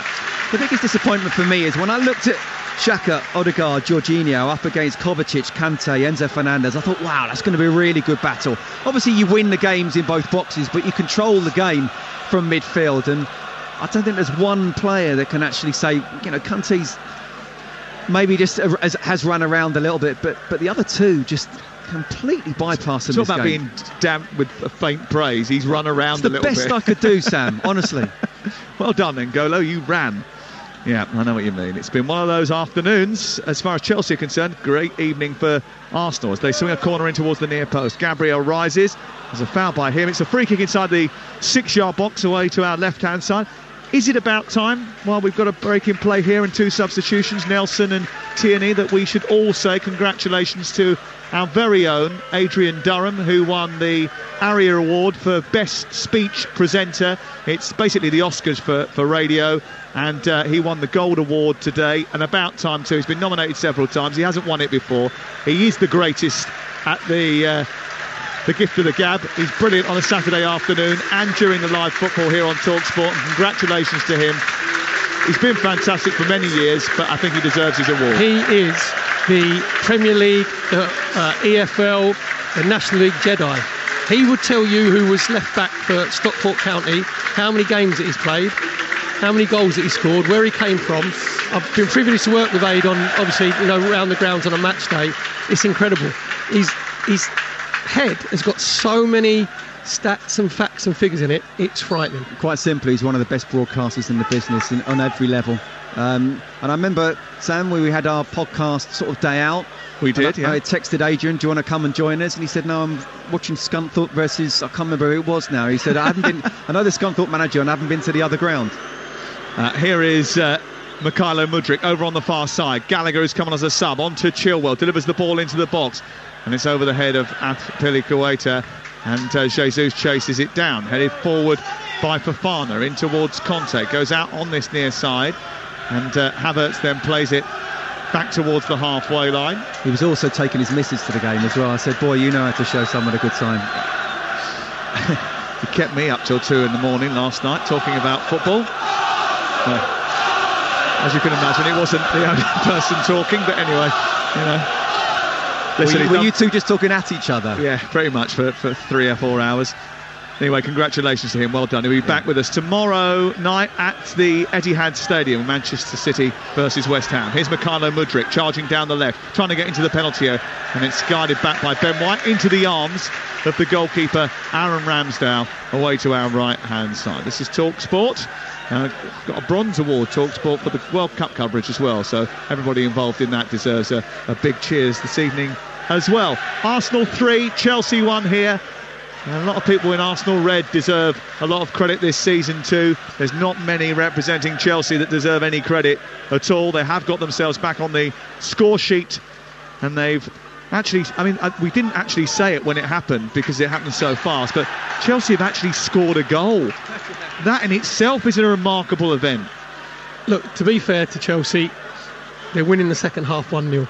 They couldn't have been any worse as what they were in the first half, but there has been a modicum of improvement. I think it's a bit that Arsenal might have just eased off a little bit. They've had chances and haven't been clinical.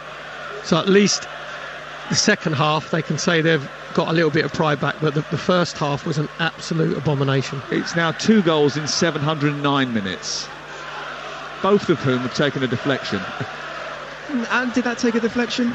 It was scruffy. It was hit it into the ground. Yeah, it was a scruffy goal, but look, it's been shocking, really, and Arsenal, without a doubt, have not been the same side in the second half. Haven't needed to be though, have they? They haven't, and Perry's right.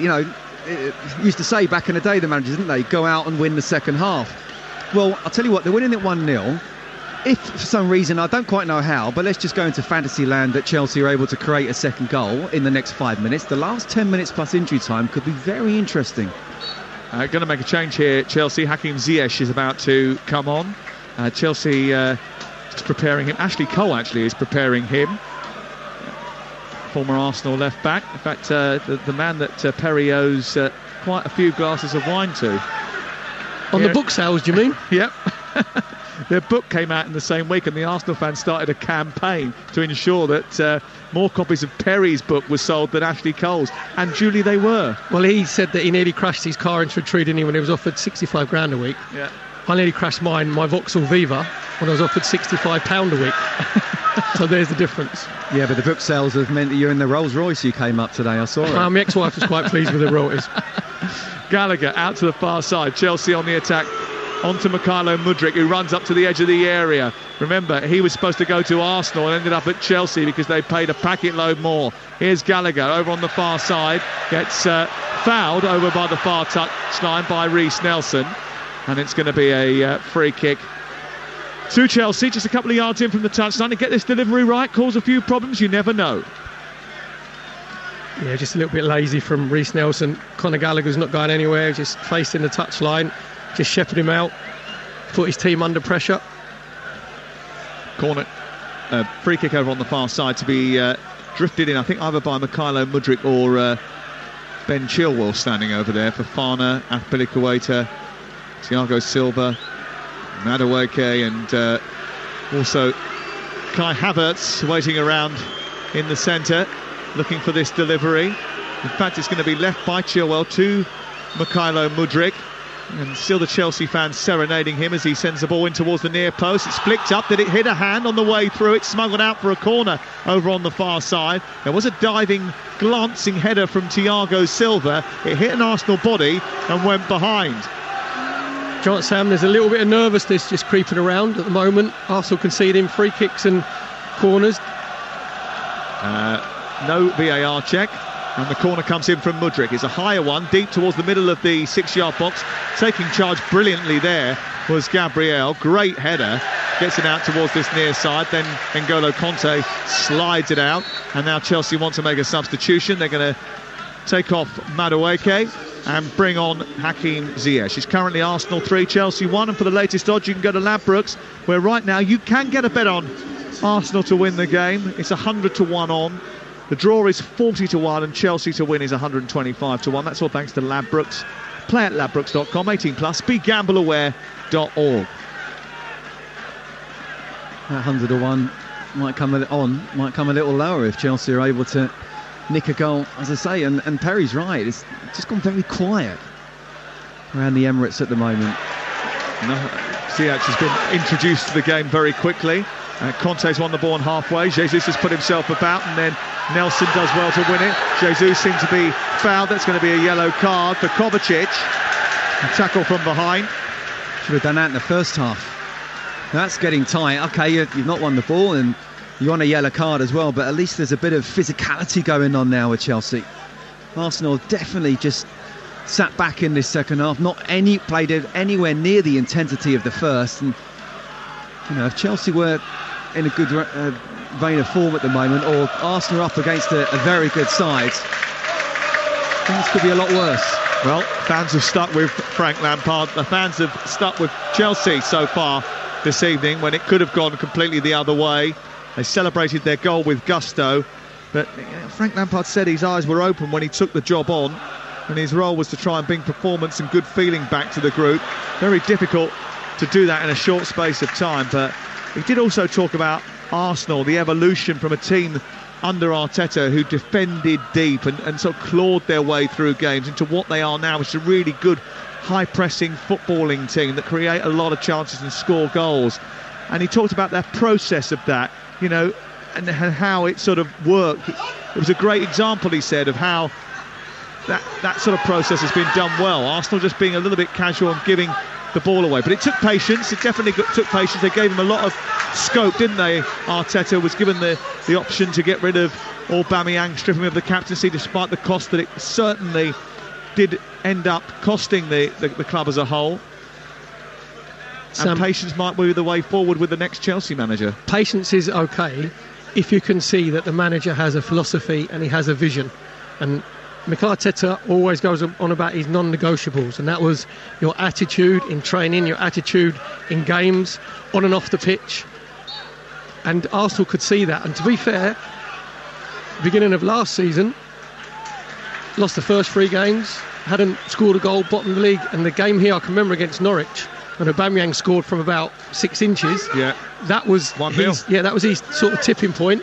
If he'd have lost that, who knows if they'd have been as patient. But then when he started winning games, then he started to get more authority himself, and he will be in charge of who comes in and who doesn't. That's when you know the manager has total control of the playing side.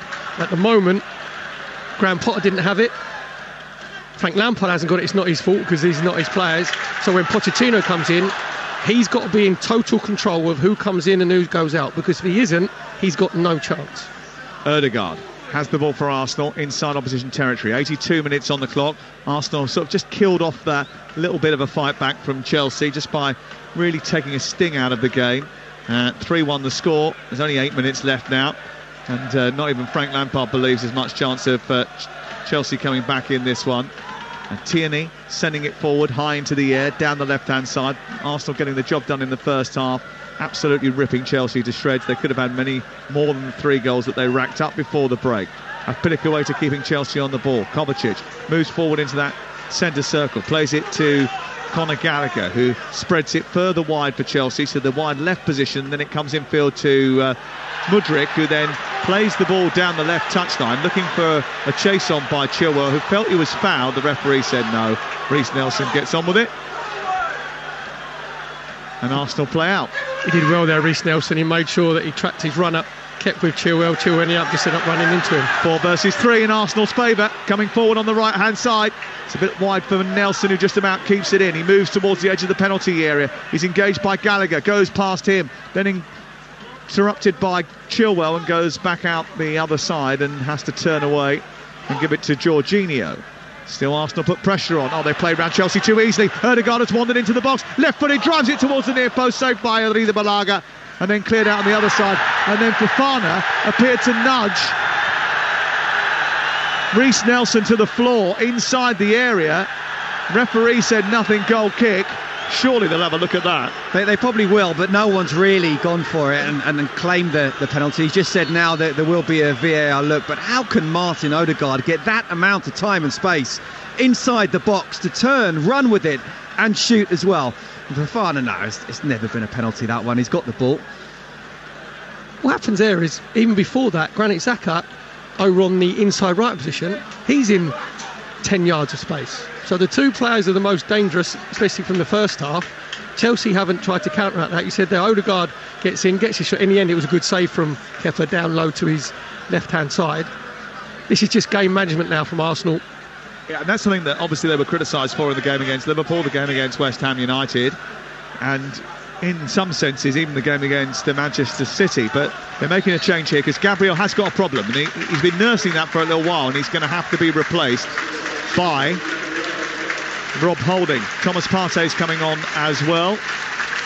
Yeah, you talk about game management, Sam, and I don't really think they've been that great in terms of the game management in the second half. I just think they've come up against the Chelsea side that are really, really poor.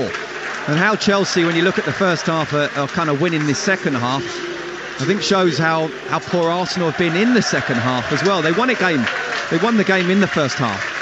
You know, so you're wanting them to do the game management, pass it around, control the tempo. They haven't really done that, and Chelsea have had a chance to try and get back into this match. They've just not been good enough. So what happens, Scott, when you're playing, you do just ease off it. When you're 3-0 up, you just ease off maybe a yard, 2 yards. You shouldn't, but sometimes you sort of switch off. Because I think that they had a first Chelsea... sort of 10-minute spell, didn't they, where they had a couple of chances. If they'd scored 1 or 2 more, you wouldn't have been surprised. But since then, they haven't gone full throttle. Yeah, and there's another 2 gears that Arsenal can go up. And also as well, you come into the end of the season, subconsciously you think, we're 3-0 up. I'm not going to quite go and close down. I'm not going to, make that run because I'm just going to conserve some energy. I understand that in terms of intensity, but then you keep the ball. And I don't think they've kept the ball as well. Look, they haven't had to be great in the second half, and it looks like they are going to go on and win this game pretty comfortably. But, I don't think it's been, first half they high intensity, they've dominated, they won the game, and in the second half they completely controlled it. They haven't. Well, Fofana's not happy about being taken off. He's been replaced by Chalobah. And Chelsea have given the ball away over on the far side. No, there's a foul. And it's going to be a Chelsea ball against Ben White, opposite us on the far side of the pitch. 86 minutes gone. You're listening to Arsenal 3, Chelsea 1 on TalkSport with Car Finance 24/7. Search Car Finance 24/7 today. Be interesting listening to Laura and Ali tomorrow morning on TalkSport Breakfast. Laura very much a Gooner. Ali with a little interest in Chelsea, let's just say it like that. And he's here tonight, actually, Ali McCoist. And they've got Gabby Bonhor with them from 8 o'clock tomorrow morning. Jermaine Beckford is coming on. And you two will be on the programme tomorrow morning as well. Really? Bright and breezy. All right. What time's that? Has no one told you? It's news to me. It says here, confirmed guests tomorrow, Minto and Groves. Early night tonight, then. Yes. You get straight back to bed, you. Here is Azpilicueta. Back to Chalobah. And then all the way to Kepa Arrizabalaga, who sends the ball forward just in front of the 18-yard box to Thiago Silva. Well, Manchester City, I don't think will be quaking in their boots, but they will know that Arsenal are still there. They're not going away lightly. They're not going to be shrugged off with any amount of ease. They've been consistent all season, Arsenal, because they're a very good football team. And they will have to keep winning, City. They play tomorrow night live on TalkSport, 8 o'clock against West Ham United. Not ever an easy tie. Here is Ziyech for Chelsea, down the right side. A little flick by Azpilicueta. Tries to get it back again, down by the byline, but it was overhit by Conte and it dribbles behind. And it's away for a goal kick. He's been very good in the second half, Azpilicueta. We talk about leaders and, you know, obviously we don't know how many years he's got left at Chelsea. He's got another year after this one. He signed a 2-year contract in the summer of last year. But, you know, the point is he's coming towards the end of his Chelsea career for sure. And yet, so physically he's not quite at the level that he used to be, and he's up against some very good players. I just feel, again, he showed that determination and grit in the second half that we would have wanted in the whole game from everybody. Arsenal 3, Chelsea 1. The Arsenal fans revelling in the delight of taking Chelsea to the cleaners tonight. For the most part of the game, especially the first half of the game, they were all over Chelsea and they did a job on them. Chelsea incapable of responding. You wouldn't expect them to. They're a team that don't score goals. They're on the worst goal scoring form in a very long while. Terrible amount of goals this season that have been racked up by 3 different scenarios, 3 different managers. Here is Gallagher leaving his foot in, doesn't quite get hold of the ball, and Partey will clear. He pokes it through the middle. Ziyech wins it back for Chelsea. He plays it out to the wide left position. Conor Gallagher picks it up. 89 minutes on the clock, TalkSport, and it's 3-1 to Arsenal. Chelsea trying to find a way past the Arsenal defence. They've won a free kick. And it's on the left side, about 6 yards back from the edge of the area. Need to be a little bit careful here. Thomas Partey hasn't got himself into the pace of the game. He gave the ball away 10 seconds earlier, then he's just given an unnecessary foul away against Ben Chilwell. He's gone off the boil recently, hasn't he? Yeah, he even in games sometimes you can have a 5-10 minute spell where he keeps giving the ball away, you know, loses concentration. So it wasn't surprised he was left out today for Jorginho, who actually played well, especially in the first half, just get things ticking over. I think the time he gave the ball away against Declan Rice that made it the penalty for 2-1. I think that was an absolutely key moment in the season. Yeah, might well have been the turning point. Here is the free kick for Chelsea. Makayo Mudryk and Ziyech standing over it. 5 minutes of added time at the end of the 90. If this goes in, here's Ziyech in towards the near post, away by Jesus. Makayo Mudryk gets it back again. He picks it up, turns it back onto his right foot, delivers a cross into the box. Tierney stands tall, heads it away. Chilwell forward, help back on. They've got it. Ben White sends it forward. Oh, another free kick has been given against Martinelli on Chilwell. It took Rob Jones a bit of time here. Ashley Cole is absolutely furious about something and is making sure everybody knows about it. I think it's because my book outsold ease. got to let it go, Ashley. It's a long time ago, mate. The free kick is wasted by Chelsea and Nelson has got it, and then Odegaard tries to come forward. Kovacic wins it back again, and then Makayo Mudryk travels with it, leaves it for Kovacic. Kovacic turns, spirals, edge of the area. Ziyech gets to the edge of the box, left-footed shot over the top of the crossbar. Just invited Chelsea just to have a late little burst, haven't they? Yeah, absolutely, and we've just seen a few Arsenal fans not happy as well at what they're seeing, just giving the ball away. And I mentioned Azpilicueta, I'd just like to mention Ben Chilwell.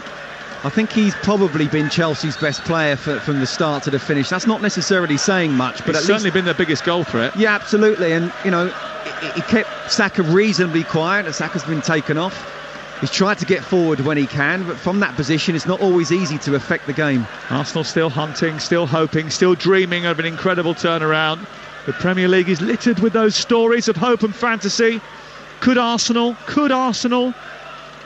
make more history? It's difficult for these Arsenal fans to dream that, but they have stuck with their team, and that has been part of their relative success, I think, over the last 18 months. Also, there is a good atmosphere in the Emirates at the moment, because there's a synergy, because the Arsenal fans are seeing a lot of young Arsenal players who are playing for the shirt, they're playing for the badge. You can't say the same thing about Chelsea. That is the difference. It's not the difference, it's one of many differences, unfortunately, Perry, isn't it? Recruitment's better, management's better, there's loads of differences. I mean, at the moment, there is a massive gulf between these two teams and clubs, really. There is, but I agree with Scott. If you looked at the talent in the Chelsea ranks, there's a lot of talent there, but it's whether a manager can come in and drag that talent out of them. And you can never put heart into someone. That's the problem that I think Pochettino's going to have if he comes in. Well, you look at Brighton, they do so much work on personality before they sign a player. Did Chelsea do that? I've no idea. They need to look at strikers, so I think we're not able to do that, were they? Well, here is Havertz trying to brush Kivior off the ball. He shoots left-footed on the volley from the edge of the area, and Ramsdale makes a save down to his right. They will have a striker next season. Yeah. Christopher Nkunku's coming in from RB Leipzig. He's just recovered from injury, and he actually scored a winning goal at the weekend. He's back scoring again, so the next Chelsea manager will have that resource. Whether or not he translates to the Premier League. Chelsea signed a Leipzig striker before and didn't quite work out. Well, that's true. I mean, he can play anywhere, can't he? Not just as a number 9 and more of a wide player at times. Interesting to see what they do with Lukaku. Chilwell gives the ball straight to Nelson on the edge of the area. Gallagher comes back and fights for it for Chelsea. We're into the final knockings of the game now. The goals coming in the first half for Arsenal. Odegaard twice, Jesus. Madueke getting one on 66 minutes to maybe give Chelsea false hope about getting back into the game. They come forward with Mykhailo Mudryk charging towards the edge of the area, into the box, past White, still got hold of the ball, delivers across, Ziyech coming in at the far post, Havertz is there to get something on the ball, but not enough to trouble Aaron Ramsdale, who drops on the ball, holds it into his chest, and will clear away as we reach minute 5 of stoppage time. Yeah, not bad wing play there from Mudryk over on the left hand side. Ben White's got to make sure that he keeps on his feet, he slides in, commits himself, just dinks it to the far post. So Havertz coming in, and then I think his Kivior just made sure that he challenged him so he couldn't get a decent header on it. Mudryk's got the best pair of curtains I've seen since you had them in 1997. 94, I think it was, yeah. I mean, but he scared Ben White of his pace, that's why. Here is Odegaard, Xhaka, edge of the D, sizing up an opportunity, parried away by the goalkeeper down to the left. Nelson keeps it alive, recycles across, Jesus coming in underneath it, doesn't get a clean header on the ball. Ziyech manages to get it clear, and then the referee looks to allow Chelsea to bring the ball away, because I think he was going to pull up there and play the advantage. Arsenal win it back again, and Arsenal bring the ball forward. We've played our stoppage time on TalkSport. It's 3-1 to Arsenal. A few of the supporters starting to leave now, confident enough of victory for Arsenal that will take them back to the top of the table. That was a late foul by Gallagher over on the far side, which is going to generate him a late yellow card. He's just gone careering into Ben White. So even though Arsenal haven't been at it in the second half, they still could have scored 4 easily. Kepa's pulled off 3 great saves. You've had Thiago Silva obviously hooked the one off the line. So if I'd have said to you two at half time, by the way, this will be 3-1, they would have taken it. Exactly. Yeah, that's still not good enough, is it, for Chelsea? It's the first 45 minutes, Scott, isn't Absolutely. it? I mean, if you're going to dissect this performance, you almost discount this second half. It's all about what happened in the first 45 minutes. It certainly was. And as a result, Arsenal go back to the top of the Premier League. They keep the pressure on Manchester City. They may have been down after their defeat at the Etihad a week ago, but they are not out, not yet. They are continuing to slug, to scrap, to hope that City make a mistake. Chelsea were pliable opponents at best. They have been all season, really. But Arsenal needed this. After 4 matches without a win, they put 3 points on the board and take first place in the Premier League once more, even if it's likely to be just a temporary stop. It's finished at the Emirates. Arsenal 3, Chelsea 1. Well, it was men against boys for most of the game here at the Emirates tonight. Arsenal respond to a run of 4 games without victory to really embarrass Chelsea in that first half. 3-0 up at the break. They controlled a lot of the second half to see the game out. Chelsea did win it the second half, if you like, but ultimately Arsenal getting the job done and leaping above Manchester City, going 2 points clear at the top of the Premier League, having played 2 games more. Remember, City host West Ham live and exclusively here on TalkSport tomorrow night. Chelsea in disarray. They stayed 12th, 6 points off the top half. Elsewhere tonight, Shrewsbury beat Bristol Rovers 2-1 in League One, mid-table obscurity for both of those two teams. TalkSport 2, though, will have the final day of League One for you on Sunday. You will not miss a moment. It also finished Barnet 1, Borehamwood 2 in the National League. The winners of that game will face Notts County in the semi-final and then have the chance to earn their place in the final at Wembley on May the 13th. Sports Bar on the way for you. Is the title race still alive? Should Lampard stay on? 03717 223344. Jermaine Pennant and Jamie O'Hara will be with you shortly. But Scott Minto, you have to say it was a better second half from Chelsea. It included just a second goal in 6 games, by the way. But ultimately it was too little too late. Not good enough, Hugh. Simple as that. The game was finished at half-time. So, yeah, go out and win the second half. And yes, they did, but it doesn't mean anything because they've come to the Emirates here and it's been an absolutely shocking performance. No one got tight. No one ran about. They're playing like a bunch of individuals. And I think almost any manager in the world would come in and struggle here. I mean, I personally, and Perry and I had a chat, I just think they should make the decision who they want. If it is Pochettino, get him in ASAP, get him to understand we talked about the hearts of these Chelsea players. You know, we always gave our best. We may not have put always in great performances, but we always gave our best. And it just feels like, I know when you're lacking in confidence, you're always half a yard short all the time, but everybody was just dropping off and not picking up at all. It's not good enough to say they're just numbers in the box. No one was anywhere near Odegaard for his first 2 goals, and as soon as they went 2-0, it was finished. Chelsea were never going to come back.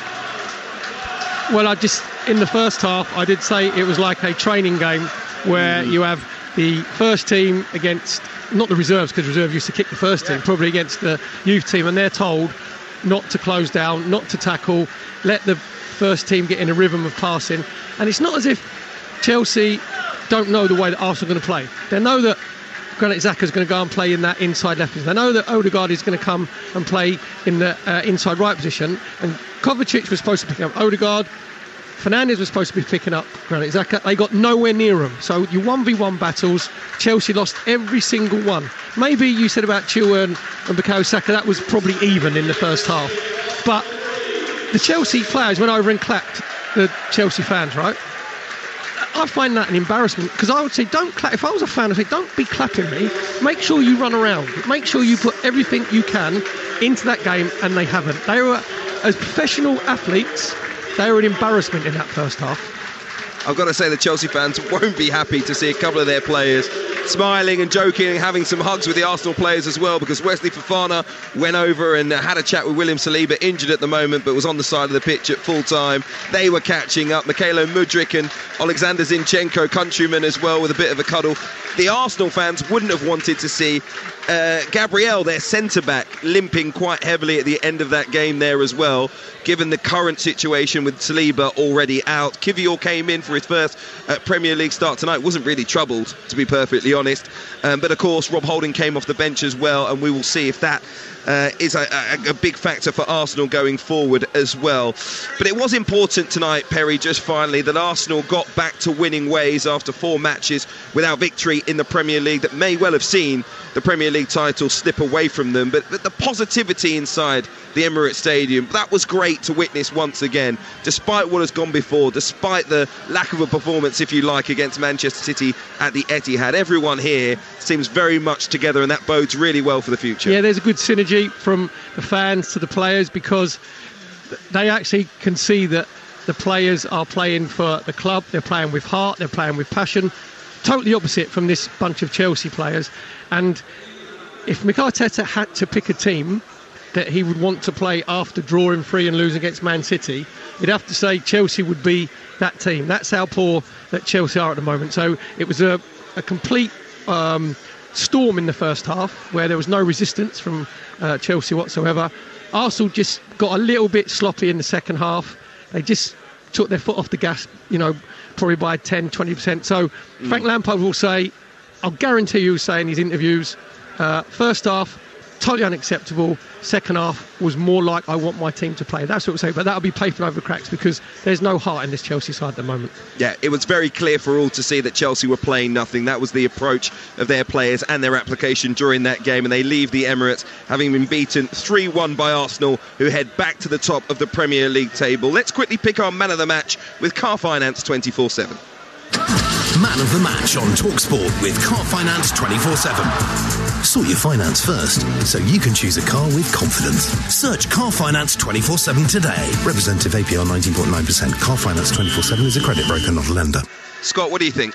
Look, there was two key players for Arsenal in that first half, and they were finding pockets of space, and they created the two goals, Xhaka and Martin Odegaard, and I'd probably just give it to Odegaard because he scored those goals. Both are very good. Chelsea couldn't get anywhere near them, and by the time they sort of finished with Chelsea and made it 2-0, it was game over. So Martin Odegaard. Yeah, I'd give it to Odegaard. His two goals were two brilliant finishes, brilliant crosses from Granit Xhaka, and Odegaard, before his first, he just started to get on the ball. He just started to find that little pocket in that inside right position and become influential. Nobody picked him up as he was getting ghosted into the box, so I'll concur with my learned colleague. OK, gentlemen, thank you very much. That was our man of the match from today's game with Car Finance 24/7. You can search Car Finance 24/7 today.